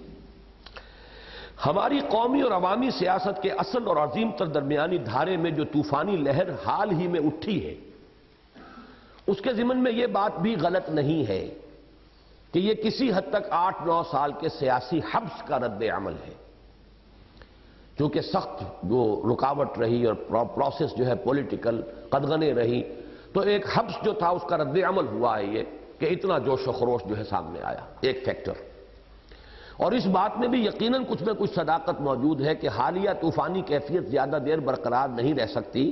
چڑھی ہے یہ آندھی اتر جائے گی. یہ بھی میں اسی وقت کہہ رہا ہوں اپریل میں. لیکن اس قسم کے جملہ عوامل کا حصہ منہا کرنے کے بعد بھی یہ مختلف فیکٹرز میں سے نکال دیجئے کہ جو بھی یہ جوش و خروش اور یہ ہنگامہ اور یہ اتنا بڑا استقبال، اس میں سے یہ دونوں فیکٹرز نکال دیجئے. لیکن اس قسم کے جملہ عوامل کا حصہ منہا کرنے کے بعد بھی اس کیفیت یا فینومینن کی اہمیت ہرگز کم نہیں ہوتی، اور اس امر کی شدید ضرورت ہے کہ اس کا حقیقت پسندانہ تجزیہ کیا جائے کہ اس کے اصل عوامل کیا ہیں، اجزائے ترکیبی کیا ہیں، اور اس کے ضمن میں ملک و ملت کے مخلصوں اور بہی خواہوں کا طرز عمل کیا ہونا چاہیے، اس کو انڈر لائن کیجیے۔ اب ہماری تشخیص جو ہے اس وقت وہ احیائی تحریکوں کے متعلق گفتگو نہیں ہو رہی، ایکسٹریم لیفٹ بھی ہماری گفتگو سے خارج ہے، وہ درمیانی ڈان جو بہہ رہا ہے اور اس کا جو رخ ہے جو دنیا کے عام رخ کے ساتھ ہی ہم آہنگ ہے، اس رخ کو ہمیں پہچاننا ہے کہ نمبر ایک اس کے اصل عوامل کیا ہیں، نمبر دو اس کے اجزائے ترکیبی کیا ہیں، اور نمبر تین کہ اس کے ضمن میں ملک و ملت کے مخلصوں اور بہی خواہوں کا طرز عمل کیا ہونا چاہیے۔ اس لیے کہ جہاں یہ اندیشہ موجود ہے کہ اس طوفانی لہر کے جوش کو ٹھنڈا پڑتے دیکھ کر اس پر سوار قائدین بے قابو ہو جائیں اور جھنجھلاہٹ میں کوئی غلط اقدام کر بیٹھیں، وہاں اس کے سرکاری یا غیر سرکاری مخالفین کا غلط طرز عمل اور اس کی مس ہینڈلنگ بھی نہایت خوفناک نتائج پیدا کر سکتی ہے، جس کا ایک تجربہ ہم 15 سال قبل مشرقی پاکستان کے معاملے میں کر چکے۔ یعنی اول تو یہ کہ اس لہر ہی کی جو بھی قیادت کر رہا ہو، سوار ہو اس پر، اسی کا ذہنی توازن بگڑ جائے، کوئی بڑی غلط حرکت، کوئی ہنگامہ، کوئی کشت و خون شروع ہو جائے، یا یہ ہے کہ اس کی مس ہینڈلنگ ہو، جیسے کہ مشرقی پاکستان کے مسئلے کی مس ہینڈلنگ ہوئی۔ یہ دونوں چیزیں پاکستان کے لیے انتہائی خطرناک ہوں گی۔ لہذا ضرورت یہ ہے کہ اس کے اصل عوامل کو آئیڈینٹیفائی کیا جائے، معین کیا جائے، اس کے عناصر ترکیبی کو پہچانا جائے، اس کے کمپوننٹس کون کون سے ہیں، کازز اور پھر کمپوننٹس، اسباب کیا ہیں، عوامل کیا ہیں، فیکٹرز، کازیٹیو فیکٹرز، نمبر دو کمپوننٹ پارٹ، کمپوننٹ پورشنز کیا ہیں، نمبر تین طرز عمل کیا ہونا چاہیے اسلام اور پاکستان کے بہی خواہوں کا۔ اب یہاں علامہ اقبال کی بات شروع ہوگی۔ میں جب علامہ اقبال کے فکر کی روشنی میں عوامی سیاست کے اس درمیانی دھارے اور اس کی موجودہ طوفانی لہر کا جائزہ لیتا ہوں تو مجھے بعین ہی وہی صورت نظر آتی ہے جو حضرت علامہ نے اس تہذیب حاضر کے تجزیے کے ضمن میں پیش فرمائی، اور جو اپنے آغاز کے اعتبار سے تو یقیناً مغربی اور یورپی تھی، لیکن اپنے اثر و نفوذ کے اعتبار سے دیکھتے ہی دیکھتے عالمی اور آفاقی بن گئی، اور اس وقت پورے کرۂ ارضی کو اپنے لپیٹ میں لیے ہوئے۔ یہ تقریباً وہی الفاظ ہے جو سن 67 کی میری تحریر جو ہے اسلام کے نشأت ثانیہ کا، جس سے آغاز ہوا ہے کہ یہ یونیورسل گلوبل سویلائزیشن ہے، پورے گلوب کو اس نے انگلف کیا ہوا ہے، اور یہ اپنے اوریجن کے اعتبار سے یورپین ہے لیکن اپنی وسعت کے اعتبار سے آفاقی ہے، اور اس وقت پورے کرۂ ارضی کو اپنی لپیٹ میں لیے ہوئے ہے۔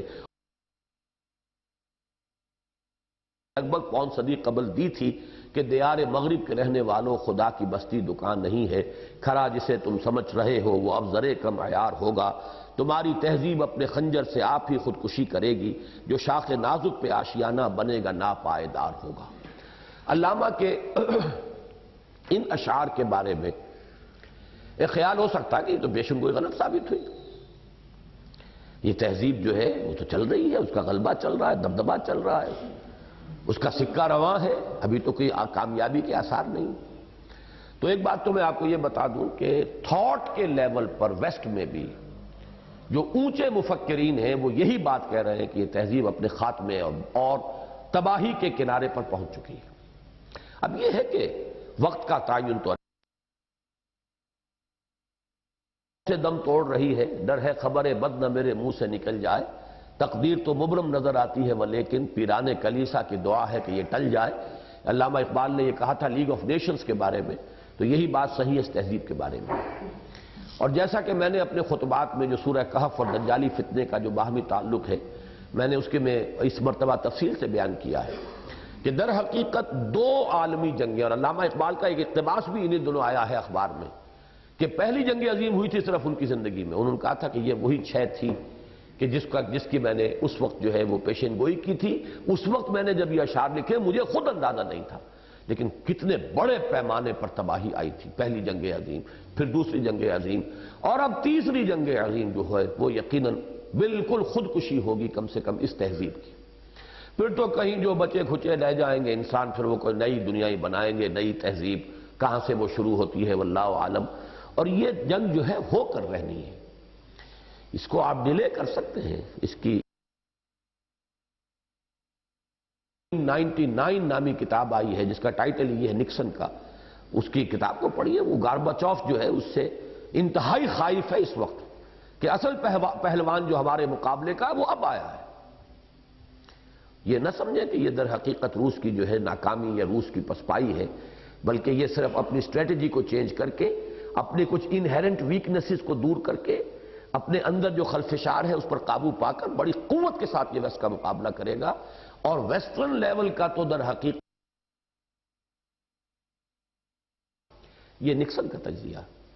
اور ظاہر بات ہے کہ یہ مفادات جب ٹکرائیں گے، ابھی تو کنسولیڈیشن، جہاں جہاں پر بھی کوئی اضطراب ہے ان کو ہٹا کر، اس کے باوجود رشیا بہت بڑی طاقت ہوگا. بہرحال یہ ہے وہ جس کو کہ سورہ کہف میں بھی جو الفاظ آئے ہیں لِيُنذِرَ بَأْسًا شَدِيدًا مِّن لَّدُنْهُ، اور باس کا لفظ آتا ہے جنگ کے لیے، بہت بڑی جنگ جس کے اسباب اور جس کے معاملات اللہ کی طرف سے خاص ہوں گے.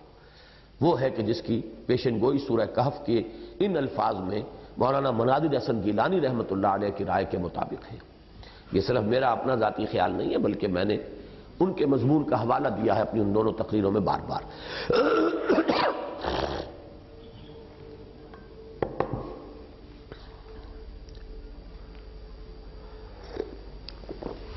کوئی چائے کا ایک کپ منگوا کے.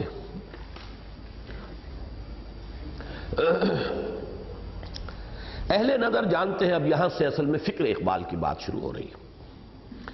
اہل نظر جانتے ہیں کہ حضرت علامہ کے نزدیک اس تہذیب کے اصل اجزائے ترکیبی دو ہیں. ایک اس کی اصل ریڑھ کی ہڈی ہے جس کی صلابت صلب سے بنا ہے. صلابت مضبوطی کو کہتے ہیں، جیسے انسان کے جسم کی مضبوطی ریڑھ کی ہڈی کے ساتھ ہے. تو یہ صلابت اس کی اصل ریڑھ کی ہڈی ہے جس کی صلابت اس کے قیام و بقا کی اصل اساس ہے.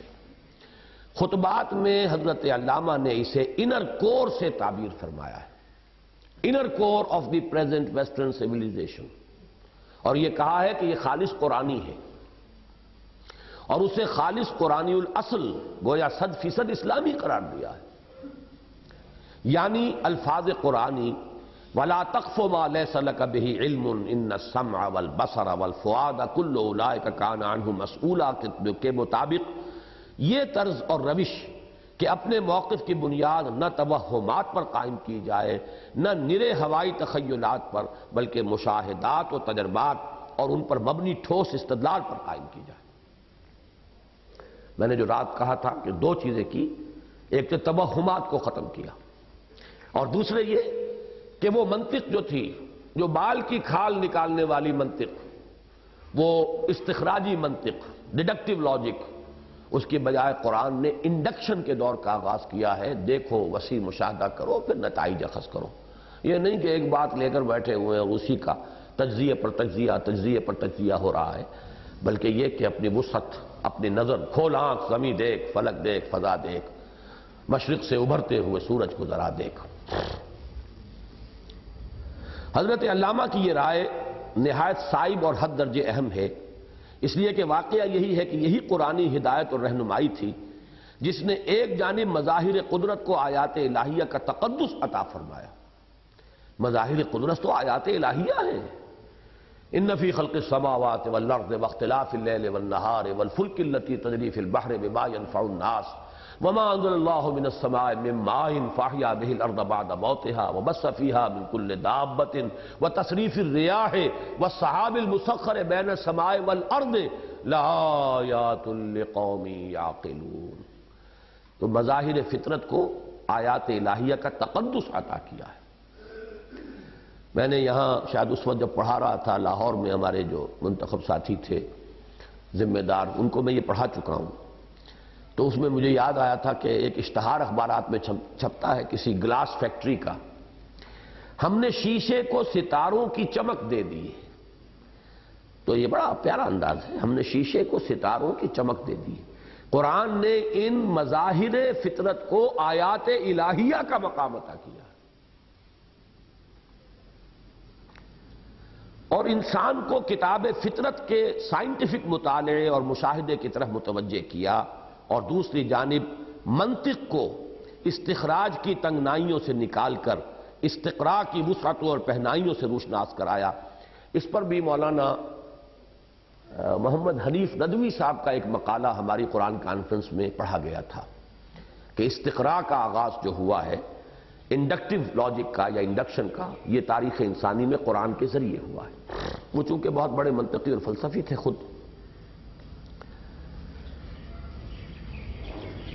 اور دوسری طرف منطق کو استخراج کی تنگنائیوں سے نکال کر استقراء کی وسعتوں اور پہنائیوں سے روشناس کرایا، اور اس طرح جدید سائنس اور ٹیکنالوجی کے لیے میدان ہموار کیا۔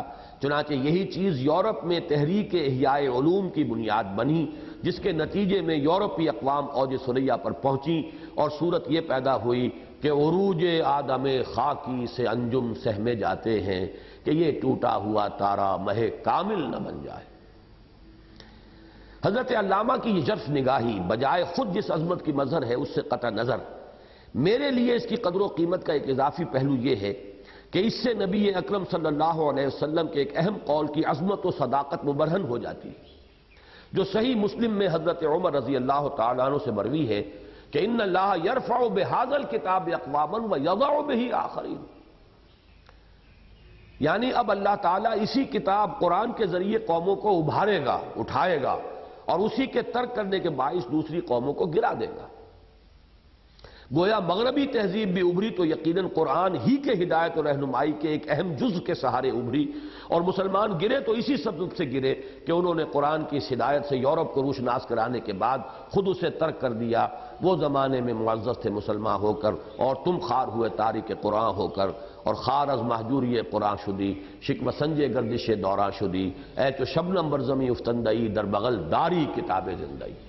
اس حدیث کے بارے میں کئی اپنی تقریروں میں بات واضح کر چکا ہوں کہ ایک خلجان میرے دل میں بہت عرصے سے تھا کہ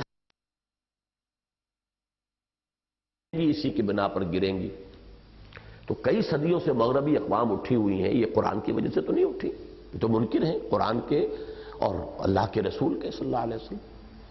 تو میں اپنے آپ کو مطمئن کرتا تھا ایک تعویل سے، اور وہ تعویل یہ تھی کہ میں اس عام کو خاص پر لے آتا تھا کہ یہ مسلمان اقوام کا ذکر کیا حضور نے کہ مسلمان ابھریں گے تو تبھی ابھریں گے جب قرآن کو لے کر ابھریں، اور جب قرآن سے تعلق منقطع ہو جائے گا تو گر جائیں گے۔ گویا کہ یہ پوری نوع انسانی کے لیے یہ حدیث نہیں ہے، بلکہ یہ صرف مسلمانوں کے عروج و زوال کا جو سبب ہے اس کو بیان کر رہی۔ اس پر میں اپنے ذہن کو مطمئن کرتا تھا، لیکن علامہ اقبال کا یہ فکر جب سامنے آیا تو پھر حقیقت یہ واضح ہوئی، جیسے کہ کئی مرتبہ میں نے یہ بات آپ کے سامنے رکھی ہے مختلف اپنی تقریروں میں کہ باطل محض کا تو کوئی وجود ہی نہیں ہوتا، باطل ہمیشہ حق کے کسی جز کو لے کر اس کے سہارے کھڑا ہوتا ہے۔ حق کہتے ہی اس کو جو فی الواقع ہو، اور باطل وہ ہے جو واقعتاً ہے ہی نہیں۔ جیسے آکاش بیل ہوتی ہے، وہ خود تو اوپر نہیں چڑھ سکتی، وہ درخت کے اوپر چڑھتی ہے، درخت کو چوستی رہتی ہے، اصل شے تو اندر درخت ہے۔ تو یوں سمجھئے کہ باطل در حقیقت حق کے کسی سہارے کا محتاج ہوتا ہے، اس کے کسی جز کو لے کر اس پر اپنا تانا بانا بنتا ہے، اس پر اپنی مچان باندھتا ہے۔ تو یہی معاملہ اس تہذیب کا ہے کہ اس نے قرآن کے پیدا کردہ اس طرز فکر کا ایک جز اختیار کیا، توہمات کو چھوڑ دیا، اور وہ جو منطق تھی ارسطو کی اس سے بھی اپنے آپ کو چھڑا کر، اور پھر انہوں نے استقرائی منطق کے ساتھ ترقی کی اور اوج ثریا پر پہنچ گئے۔ دونوں چیزیں قرآن کی عطا کردہ تھی۔ نمبر 2، تہذیب حاضر کا دوسرا جز اس کے کچھ خارجی مظاہر ہیں، جنہیں خطبات میں تو حضرت علامہ نے صرف ایک لفظ ڈیزلنگ ایکسٹیریئر سے تعبیر فرمایا ہے۔ انہوں نے کہا انر کور اس سویلائزیشن کا کچھ اور ہے، ڈیزلنگ ایکسٹیریئر کچھ اور ہے۔ اور ڈیزلنگ کہتے ہیں جس سے کہ نگاہ جو ہے چکا چوند ہو جائے، آدمی پھر دیکھ نہ سکے، ڈیزلنگ ایکسٹیریئر، یہ چمک دمک جو ہے ڈیزلنگ ایکسٹیریئر سے تعبیر فرمایا۔ لیکن اشعار اقبال کے تتبع سے معلوم ہوتا ہے کہ ان مظاہر خارجی کے بھی دو رخ ہیں، جنہیں کہیں تو حضرت علامہ چہرہ روشن اندروں چنگیز سے تاریک تر، اور کہیں کہتے ہیں کہ الفاظ سے تعبیر فرماتے ہیں، کہیں ان کی نشاندہی طب مغرب کے مزے میٹھے اثر خواب آوری کے الفاظ کے ذریعے کرتے ہیں، اور اس ضمن میں غالباً سب سے زیادہ بھرپور انداز یہ ہے کہ نظر کو خیرہ کرتی ہے چمک تہذیب حاضر کی، یہ صناعی مگر جھوٹے نگوں کی ریزہ کاری ہے۔ لیکن یہ جھوٹے نگوں کی ریزہ کاری انر کور کے اعتبار سے نہیں ہے، یہ اس کے مظاہر کے اعتبار سے۔ انر کور کو وہ قرار دے رہے ہیں خالص قرآنی الاصل، لیکن اس کا ڈیزلنگ ایکسٹیریئر جو ہے اس کے بارے میں کہہ رہے ہیں یہ صناعی مگر جھوٹے نگوں کی ریزہ کاری ہے۔ لیکن اس کے بھی اب دیکھیے نا، ایک نیوکلیس فرض کیجئے اور ایک اس کا پھر خول ہے، اس خول کے بھی دو رخ ہیں۔ لحاف کے اوپر جو آپ کا کور ہے، اس کور کا ایک اوپر کا حصہ ہے، پھر اس کور کا بھی تو ایک نیچے کا حصہ ہے۔ چھت کو ایک حصے کو روف کہتے ہیں اور ایک اس کا سیلنگ ہے، اندر کا خول۔ تو یہ میرے نزدیک جو میں مزید تجزیہ کر رہا ہوں علامہ اقبال کے فکر کا، کہ ایک تو وہ انر کور ہے، وہ تو علیحدہ کر دیجئے، اب وہ دو چیزیں ہیں، توہمات سے توجہ کو ہٹا کر اور خالص استخراجی منطق کی تنگنائیوں سے نکال کر استقراء کی طرف متوجہ کر دینا، یہ انر کور ہے۔ ساری ترقی جو ہوئی ہے وہ تو اس کے بل پر ہوئی، ریڑھ کی ہڈی یہ ہے، حق کا یہ عنصر ہے جس کے گرد باطل کا تانا بانا ہے۔ اب جو خول ہے اس کے بھی دو ایسپیکٹس ہیں، ایک خارجی ایک داخلی، اب اس کو نوٹ کیجیے۔ تہذیب حاضر کے ان بظاہر حسین و خوشنما اور دلکش اور مرغوب کن مظاہر خارجی میں سے مثلا اب یہ ذرا نوٹ کرتے جائیں، ایک ہے حریت فکر۔ حریت فکر، سوچنے کی آزادی ہونی چاہیے، freedom of thought, freedom of expression, freedom of action, thought, expression اور ایکشن۔ تو لیجئے گا یہ تینوں آئیں گی چیزیں۔ ایک حریت فکر ہے جس کے پردے میں باضابطہ کفر و الحاد یا لا ادریت و ارتیابیت، اور ان دونوں کا حاصل ہے یا عریاں لا مذہبیت یا کم از کم محدود مذہبیت کے پردے میں لپٹی ہوئی لادینیت۔ گویا ہو فکر اگر خام تو آزادی افکار انسان کو حیوان بنانے کا طریقہ۔ اس قدر پیارا شعر ہے۔ ہو فکر اگر خام تو آزادی افکار انسان کو حیوان بنانے کا طریقہ۔ حریت فکر ایک اعلیٰ قدر ہے، لیکن حریت فکر اگر ساتھ ملی ہوئی ہو آسمانی ہدایت کے، تب تو کیا کہنے، نور علی نور۔ اور جب یہ حریت فکر اس آسمانی ہدایت سے مستغنی ہو کر منقطع ہو کر چلے گی تو وہ تو پھر انسان کو حیوان بنانے کا طریقہ۔ ہو فکر اگر خام تو آزادی افکار انسان کو حیوان بنانے کا طریقہ۔ دوسرے حریت عمل ہے، فریڈم آف ایکشن، جس کی شکر والی تہ کے نیچے مضمر ہے اباحیت اور آوارگی کا زہر، جس نے اخلاق و کردار اور شرافت و انسانیت کا دیوالہ نکال دیا ہے۔ I am free to act as I deem fit. میں ہومو سیکشولیٹی کرنا چاہتا ہوں، آپ کون ہوتے ہیں؟ ایگرینگ پارٹنر مجھے مل جاتا ہے تو آپ کون؟ میاں بیوی راضی، کیا کرے گا قاضی؟ Freedom of action. ہم ننگے ہی رہنا چاہتے ہیں، آپ کو کیا اعتراض ہے؟ تو فریڈم آف ایکشن کس قدر خوبصورت شے ہے، اور یقیناً ایک اعلیٰ قدر ہے۔ ہر انسان چاہے گا کہ یہ آدمی جو ہے، آخر انسان حیوان نہیں ہے، آزادی اسے ملنی چاہیے۔ لیکن آزادی جب مادر پدر آزادی والی بن جائے تو اس سے زیادہ تباہ کن آزادی اور کوئی نہیں۔ وہ آزادی بھی اگر آسمانی ہدایت کے تابع رہے، اس کے ساتھ ساتھ لگی رہے، تب بہت بڑی شے۔ تیسرے نمبر پر ہے حریت نسواں، یہ بھی آزادی ہی کا ایک پہلو ہے، اور نظریہ مساوات مرد و زن، جس نے مرد کو نامرد اور زن کو نازن بنا کر رکھ دیا، اور دونوں کو تماشائی و ہرجائی بنا کر خاندان کے مقدس ادارے کی چولے ہلا دی۔ بڑے پیارے الفاظ ہیں یہ، اتفاقاً ٹپک پڑتے ہیں کبھی کبھی، میں تو کوئی ادیب نہیں ہوں۔ دونوں کو تماشائی اور ہرجائی بنا کر خاندان کے ادارے کی چولوں کو ہلا دیا۔ توجہ جو بھی اس کے اندر سیکشول ارج ہے وہ فوکس ہو جائے اپنی بیوی پر، اور بیوی کی ساری توجہ فوکس رہے اپنے شوہر پر۔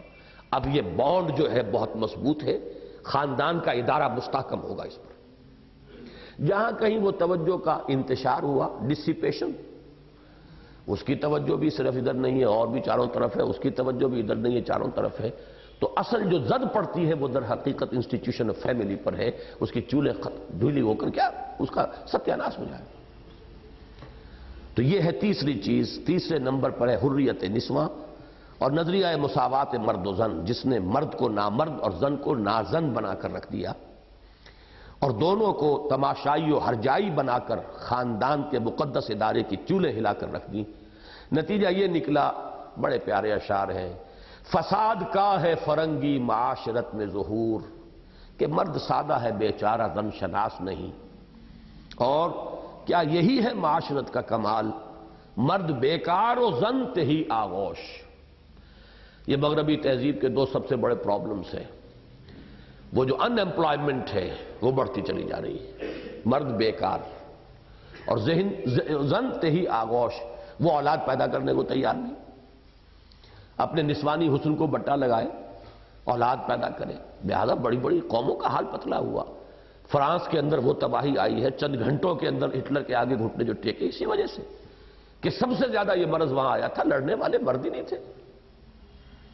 اب کہا جا رہا ہے کہ دنیا میں امریکہ جو ہے رفتہ رفتہ بوڑھوں کی قوم بنتا جا رہا ہے، بوڑھوں کو مرنے نہیں دیتے، ان کا حساب کتاب علاج معالجہ یہ وہ سارا کچھ ہو رہا ہے، اور جوان نئے پیدا کرنے نہیں، تو اب کیا ہوگا، بوڑھوں کی قوم بن جائے گی۔ امریکہ کا پرابلم ہے۔ بعض ممالک میں اب اسی لیے انسینٹو دیا گیا ہے کہ نابالغ اولاد کا بھی حق ہے، ووٹ کا ہے، وہ والدین استعمال کریں گے، پیدا کرو بچے تاکہ ووٹ تمہارے ہو، پولیٹیکل انفلوئنس تم زیادہ کر سکو، بچوں کو بھی پیدا ہوتے ہی ووٹ مل جائے گا، اور وہ ووٹ جو ہے بائی پراکسی یوز کون کریں گے، والدین کریں گے۔ یہ انسینٹوز دینے پڑ رہے ہیں اب، اس لیے کہ اس تہذیب نے تو وہ بنیادیں جڑ جو ہے وہ کاٹ دی ہے۔ تو کیا یہی ہے معاشرت کا کمال، مرد بیکار و زن تہی آغوش۔ اسی طرح خشت اول چون حد میں مار کج، تا ثریا بی رود دیوار کج کے مصداق۔ اجتماعیات انسانیہ کے ضمن میں تہذیب مغرب نے سیاسی و معاشی مساوات کے حسین عنوانوں سے انسان کو اولاً لادینی جمہوریت سیکولر ڈیموکریسی کا تحفہ دیا، جو چہرہ روشن اندروں چنگیز سے تاریخ تر کا مصداق کامل ہے، اس لیے کہ اس کے ذریعے حقیقتاً سرمایہ داروں کی بدترین آمریت عوام پر مسلط ہو گئی۔ سرمایہ دار کے پاس پیسہ ہے، ووٹ خرید سکتا ہے، ہمارے ہاں ووٹ خریدے جاتے ہیں، وہاں یہ کہ ذرائع ابلاغ کو آپ خرید لیجئے، اس سے لوگوں کے ذہن آپ کے تسلط اور قبضے میں آ گئے، تو وہ تو در حقیقت ڈکٹیٹرشپ آف دی کیپٹلسٹ ہے۔ امریکہ کا نظام جمہوریت نہیں ہے، اس کا تجزیہ جب کریں گے، وہ جو ہے وہی ساز کہن مغرب کا جمہوری نظام، چہرہ روشن اندروں چنگیز سے تاریخ تر، دیو استبداد جمہوری قبا میں پائے کو، تو سمجھتا ہے یہ کھیل ہے، وہ کھیل رہا ہے۔ صحافیوں کو آپ خرید سکتے ہیں، اخبارات کو آپ خرید سکتے ہیں، ٹیلی ویژن کو آپ خرید سکتے ہیں، اگر آپ کے پاس سرمایہ ہے تو سارے ذہن تو اسی دھارے کے اندر بہتے ہیں۔ لہذا در حقیقت یہ کیا ہے، یہ بے خدا جمہوریت در حقیقت، جبکہ اس کے ساتھ کیپٹلزم کا معاشی نظام ہو تو یہ ڈکٹیٹرشپ آف دی کیپٹلسٹ ہے۔ دیو استبداد جمہوری قبا میں پائے کوب، تو سمجھتا ہے یہ آزادی کی ہے نیلم پری۔ اور اس کے بعد اس نہلے پر دہلا بے خدا اشتراکیت کا مارا، جس نے انسان سے اس کی آزادی کو کلیتاً سلب کر کے اسے ایک مشین کا پرزہ بنا کر رکھ دیا۔ فَاعْتَبِرُوا يَا أُولِي الْأَبْصَارِ۔ اب جو ہے سٹیج، جیسا کہ میں نے آپ کو بتایا، اگلی سٹیج جس کا ذکر یہاں نہیں ہوا، پہلے ہو چکا ہے، سوشل ڈیموکریسی۔ وہ یہ ہے کہ سوشلزم کے اندر بھی جو خیر اور خوبی ہے اس کو ڈیموکریسی کے خیر اور خوبی کے ساتھ جمع کرو، جوڑو، اور سوشل ڈیموکریسی کا نظام قائم کرو۔ در حقیقت قائد اعظم بھی سوشل ڈیموکریٹ تھے، انہوں نے جو تصور دیا تھا وہ اسی کا دیا تھا، سوشلزم کے حق میں بھی بات کی، جمہوریت کے حق میں بھی بات کی۔ یہی بیانات تھے محترمہ فاطمہ جناح کے بھی۔ ہمارے ہاں کی سیاست میں ایک موقع پہ علماء نے جو ہے سائڈ کیا ان رائٹسٹ کو، تو وہ فتوے پر فتوے جو دینے شروع کیے ہیں سوشلزم کے کفر کے فتوے، حالانکہ یہ قائد اعظم ہو، فاطمہ جناح ہو، جن کے لیے صدارت تک کے لیے ان حضرات نے ایڑی چوٹی کا زور لگایا، وہ سب کے سب اسی نظریے کے قائل ہیں۔ اور یہی بھٹو نے کہا تھا I am a social Democrat, I am not a socialist, I am not a communist, بلکہ اس نے یہ کہا تھا 70 کا الیکشن جیتنے کے بعد میں نے پاکستان کو کمیونزم سے بچا لیا ہے. I have saved Pakistan from communism. نعرہ لگایا تھا اس نے روٹی کپڑا مکان کا، لیکن یہ کہ وہ نہ کمیونسٹ تھا نہ عثمانی کا سوشلسٹ، سوشل ڈیموکریٹ. اس لیے کہ اب دنیا کا ٹرینڈ جو ہے وہ سوشل ڈیموکریسی کی طرف ہے. وہ بلینڈنگ جو ہے تھیسس اینٹی تھیسس کی، وہ سنتھیسس میں آ گئی ہے سوشل ڈیموکریسی میں. لیکن اس سوشل ڈیموکریسی کا سب سے جو کمزور پوائنٹ ہے وہ اس وقت یہاں پہ زیر بحث نہیں آیا ہے. ویسے میری جمعے کی تقاریر میں بیان کر چکا ہوں. دو چیزیں ہیں کہ جو اس کی تباہی کو انڈر رائٹ کریں گی. یعنی وہ تھیسس اینٹی تھیسس کا بھی تو فلسفہ یہی ہے کہ ایک تھیسس کے اندر جو کمی ہوتی ہے اینٹی تھیسس وجود میں آ جاتا ہے، اس کے مقابلے کا دعویٰ. پھر ان میں تصادم ہوتا ہے، پھر ایک سنتھیسس ہوتا ہے. وہ سنتھیسس بھی کامل نہیں ہوگا. کامل تو ہوگا اگر آپ آسمانی وحی کی پیروی کریں، تب تو کامل ہے. اگر رسولوں کا اتباع کریں تو کامل ہے. لیکن جب آپ چلا رہے ہیں اپنی عقل اور صرف یہ مادی جو بھی لاز ہیں نیچر کے ان کے حوالے آپ نے اپنے آپ کو کیا ہوا ہے، تو پھر تو یہی ہوگا. تو دو خلا ہیں اس میں کہ جو اب ابھر کر سامنے آ رہے ہیں. پہلا خلا تو اس پوری تہذیب کے اندر وہ عورت کا مسئلہ، جس طرح سے ان کا خاندانی نظام شیٹر ہوا ہے، جس کا مظہر کیا ہے کہ سب سے زیادہ سوسائیڈ ریٹ دنیا میں سویڈن میں ہے. سوشل ڈیموکریسی کی جنت ہے اس وقت ناروے سویڈن کا نظام، اور ڈنمارک اس کے ساتھ شامل کیجئے 3 ممالک. جنت ارضی ہے اس اعتبار سے، جہاں یہ کہ وزیر بھی فائنانس منسٹر آف ڈنمارک لوگوں نے ہمیں بتایا سائیکل پر چل کر آتا ہے، بینک میں لائن میں کھڑا ہو کر کیوں میں لگ کر اپنا چیک کیش کراتا. اور ملکہ کو صرف 2 امتیازات حاصل ہیں. ایک تو یہ کہ ہسپتال میں ایک کمرہ اس کا مخصوص ہے، علاج اس کا بھی وہی ہوگا جو غریب سے غریب اور ویلفیئر پر زندگی گزارنے والا آدمی جو ہے، وہی ڈاکٹر، وہی علاج، وہی ملکہ کا ہوگا. لیکن ایک اسپیشل کمرہ ہے، وہ چھوٹا سا وہ کشتی سیر کے لیے سمندر کو نکلتی ہے، وہ باقی اور کوئی اس کے لیے امتیاز نہیں ہے. کہنے کو ملکہ ہے.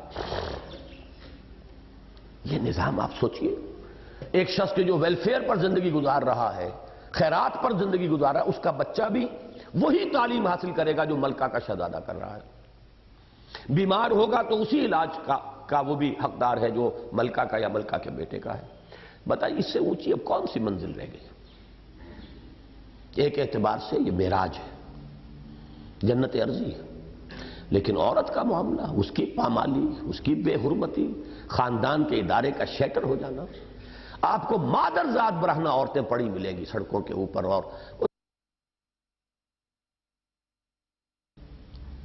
اس کا بھی سبب ہے ایک صحافی، کوئی ویسٹرن صحافیہ پاکستان میں آ کے انہوں نے کچھ کتاب لکھی ہے یہاں کی سیاست پر، مجھ پر بھی کچھ فقرے چست کیے ہیں. میری ایک بات کو میں تو سمجھتا ہوں ڈیلیبریٹلی اس نے اس کو توڑا مروڑا ہے. کچھ تو اصل میں انٹرویو جو لیا تھا ہیرالڈ والوں نے، کچھ انہوں نے توڑا مروڑا تھا، کچھ مزید کسر اس نے پوری کر دی. جو اصل بات ہے اس کو سمجھ لیجئے. در حقیقت اسلام کا جو نظام ہے اس میں سیگریگیشن آف سیکسز جو ہے، اس کا ایک نتیجہ یہ بھی نکلتا ہے کہ جنسی جذبہ بیدار رہتا ہے. مثلا یہ کہ چشتی صاحب کی بات میں آپ کو بتا رہا ہوں. چشتی صاحب بیچارے چونکہ وہ بہت بوڑھے تھے اس وقت، یہ باتیں بھی کرتے تھے.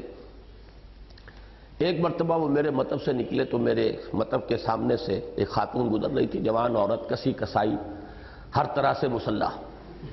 اب چشتی صاحب جو ہے اس کے ساتھ ساتھ چلنا شروع کیا. انہوں نے بار بار اسے دیکھ رہے ہیں، اللہ اللہ، پھر اللہ اللہ.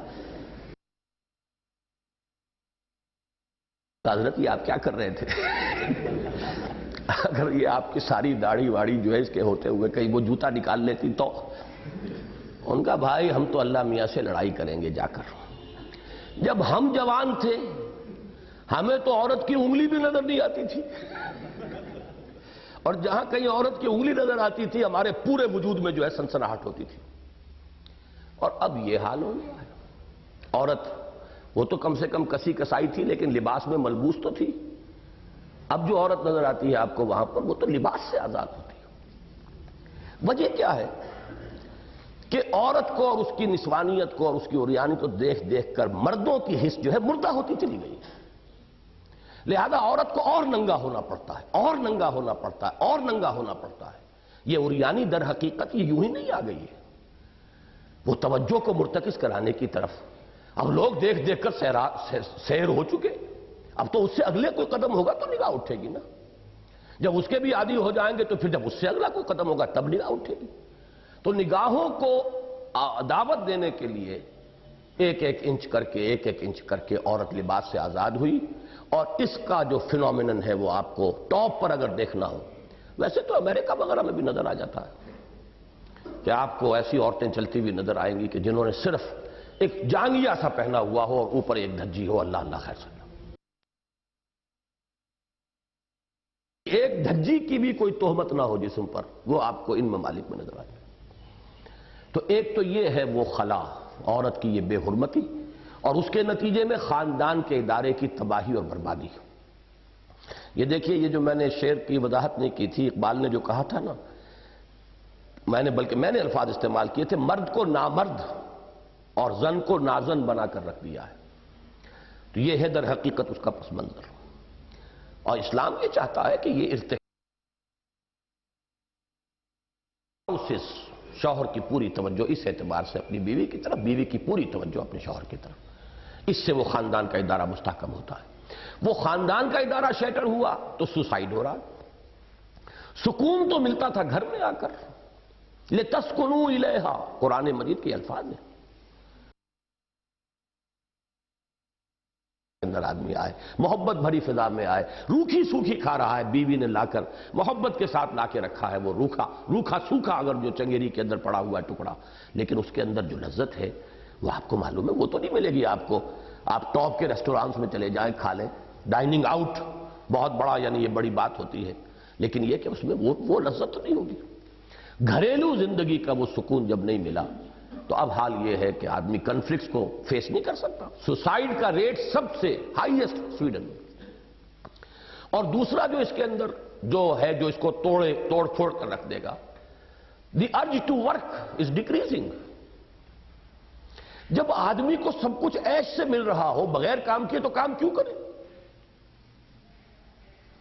ہمارے بہت سے لوگ جا کر وہاں بیٹھ کے چپک گئے، چند سال کام کیا تھا، اور ہمارے لوگ تو اکثر و بیشتر بے ایمان بھی ہیں، وہ تو جھوٹ موٹ کو اپنے آپ کو انفٹ کرا لیتے ہیں، انفٹ کرا لیا، بیٹھے عیش کر رہے ہیں، اب مل رہے ہیں ہزاروں روپے ماہانہ جو ہے مل رہا ہے۔ کچھ سچ مچ کے انفٹ ہو گئے، کچھ جھوٹ موٹ کے بن گئے، اب انہیں ویلفیئر مل رہا ہے، اور وہ ویلفیئر اس ملک میں آپ آ کر خون پسینہ ایک کر دیں اور پوری محنت صرف کریں، اور آپ کے پاس لاکھوں روپے کا جو ہے کیپٹل ہو، تب بھی آپ وہ سہولتیں حاصل نہیں کر سکتے جو وہاں پر ایک انفٹ آدمی کو مل رہی۔ Then why to work? The urge to work is diminishing.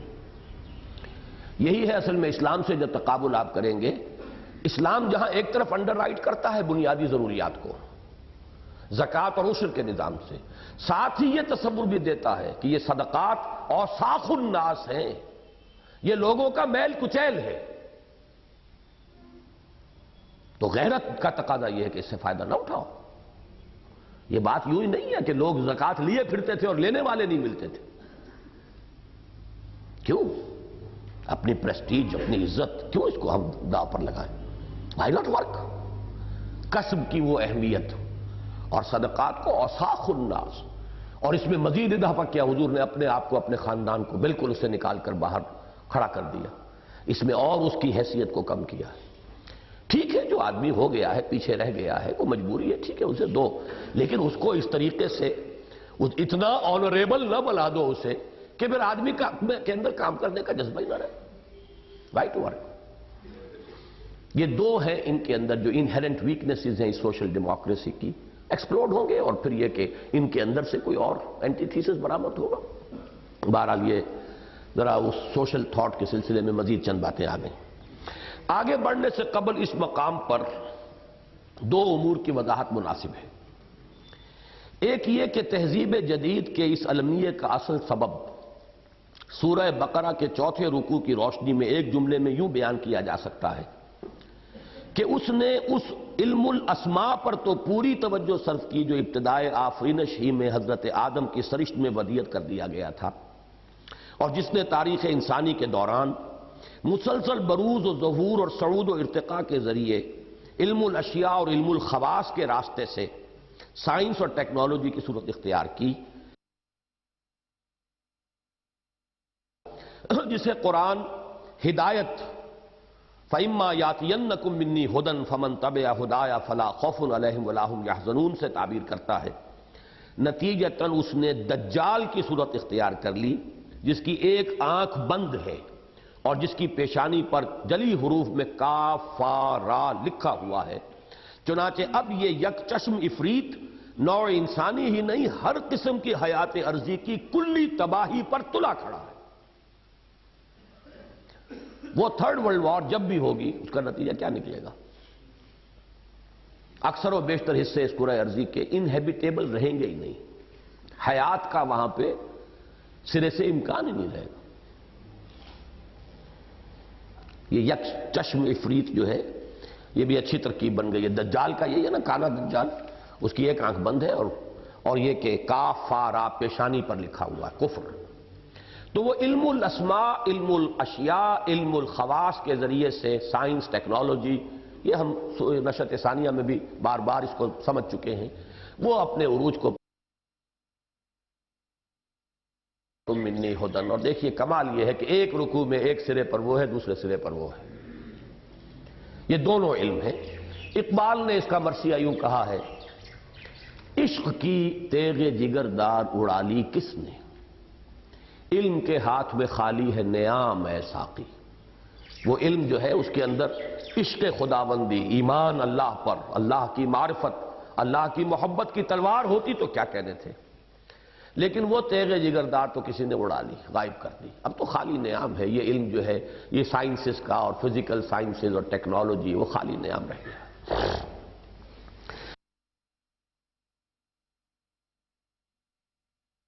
نظر میری محدود معلومات کی حد تک سوائے علامہ اقبال مرحوم کے اور کسی کے یہاں نظر نہیں آتا کہ ان کے بعد ان کی شمع سے اپنی چراغ روشن کرنے والوں میں بھی کم از کم اپنی محدود بصارت و بصیرت کی حد تک مجھے صرف ایک شخصیت ایسی نظر آتی ہے جس کے فکر میں اس توازن کا عکس کامل موجود ہے، اور وہ ہے ڈاکٹر رفیع الدین مرحوم مغفور۔ ورنہ اکثر و بیشتر افراد و اشخاص کی حد تک بھی یا حیرانی اور سرگردانی نظر آتی ہے یا انتہا پسندی اور یک رخاپن۔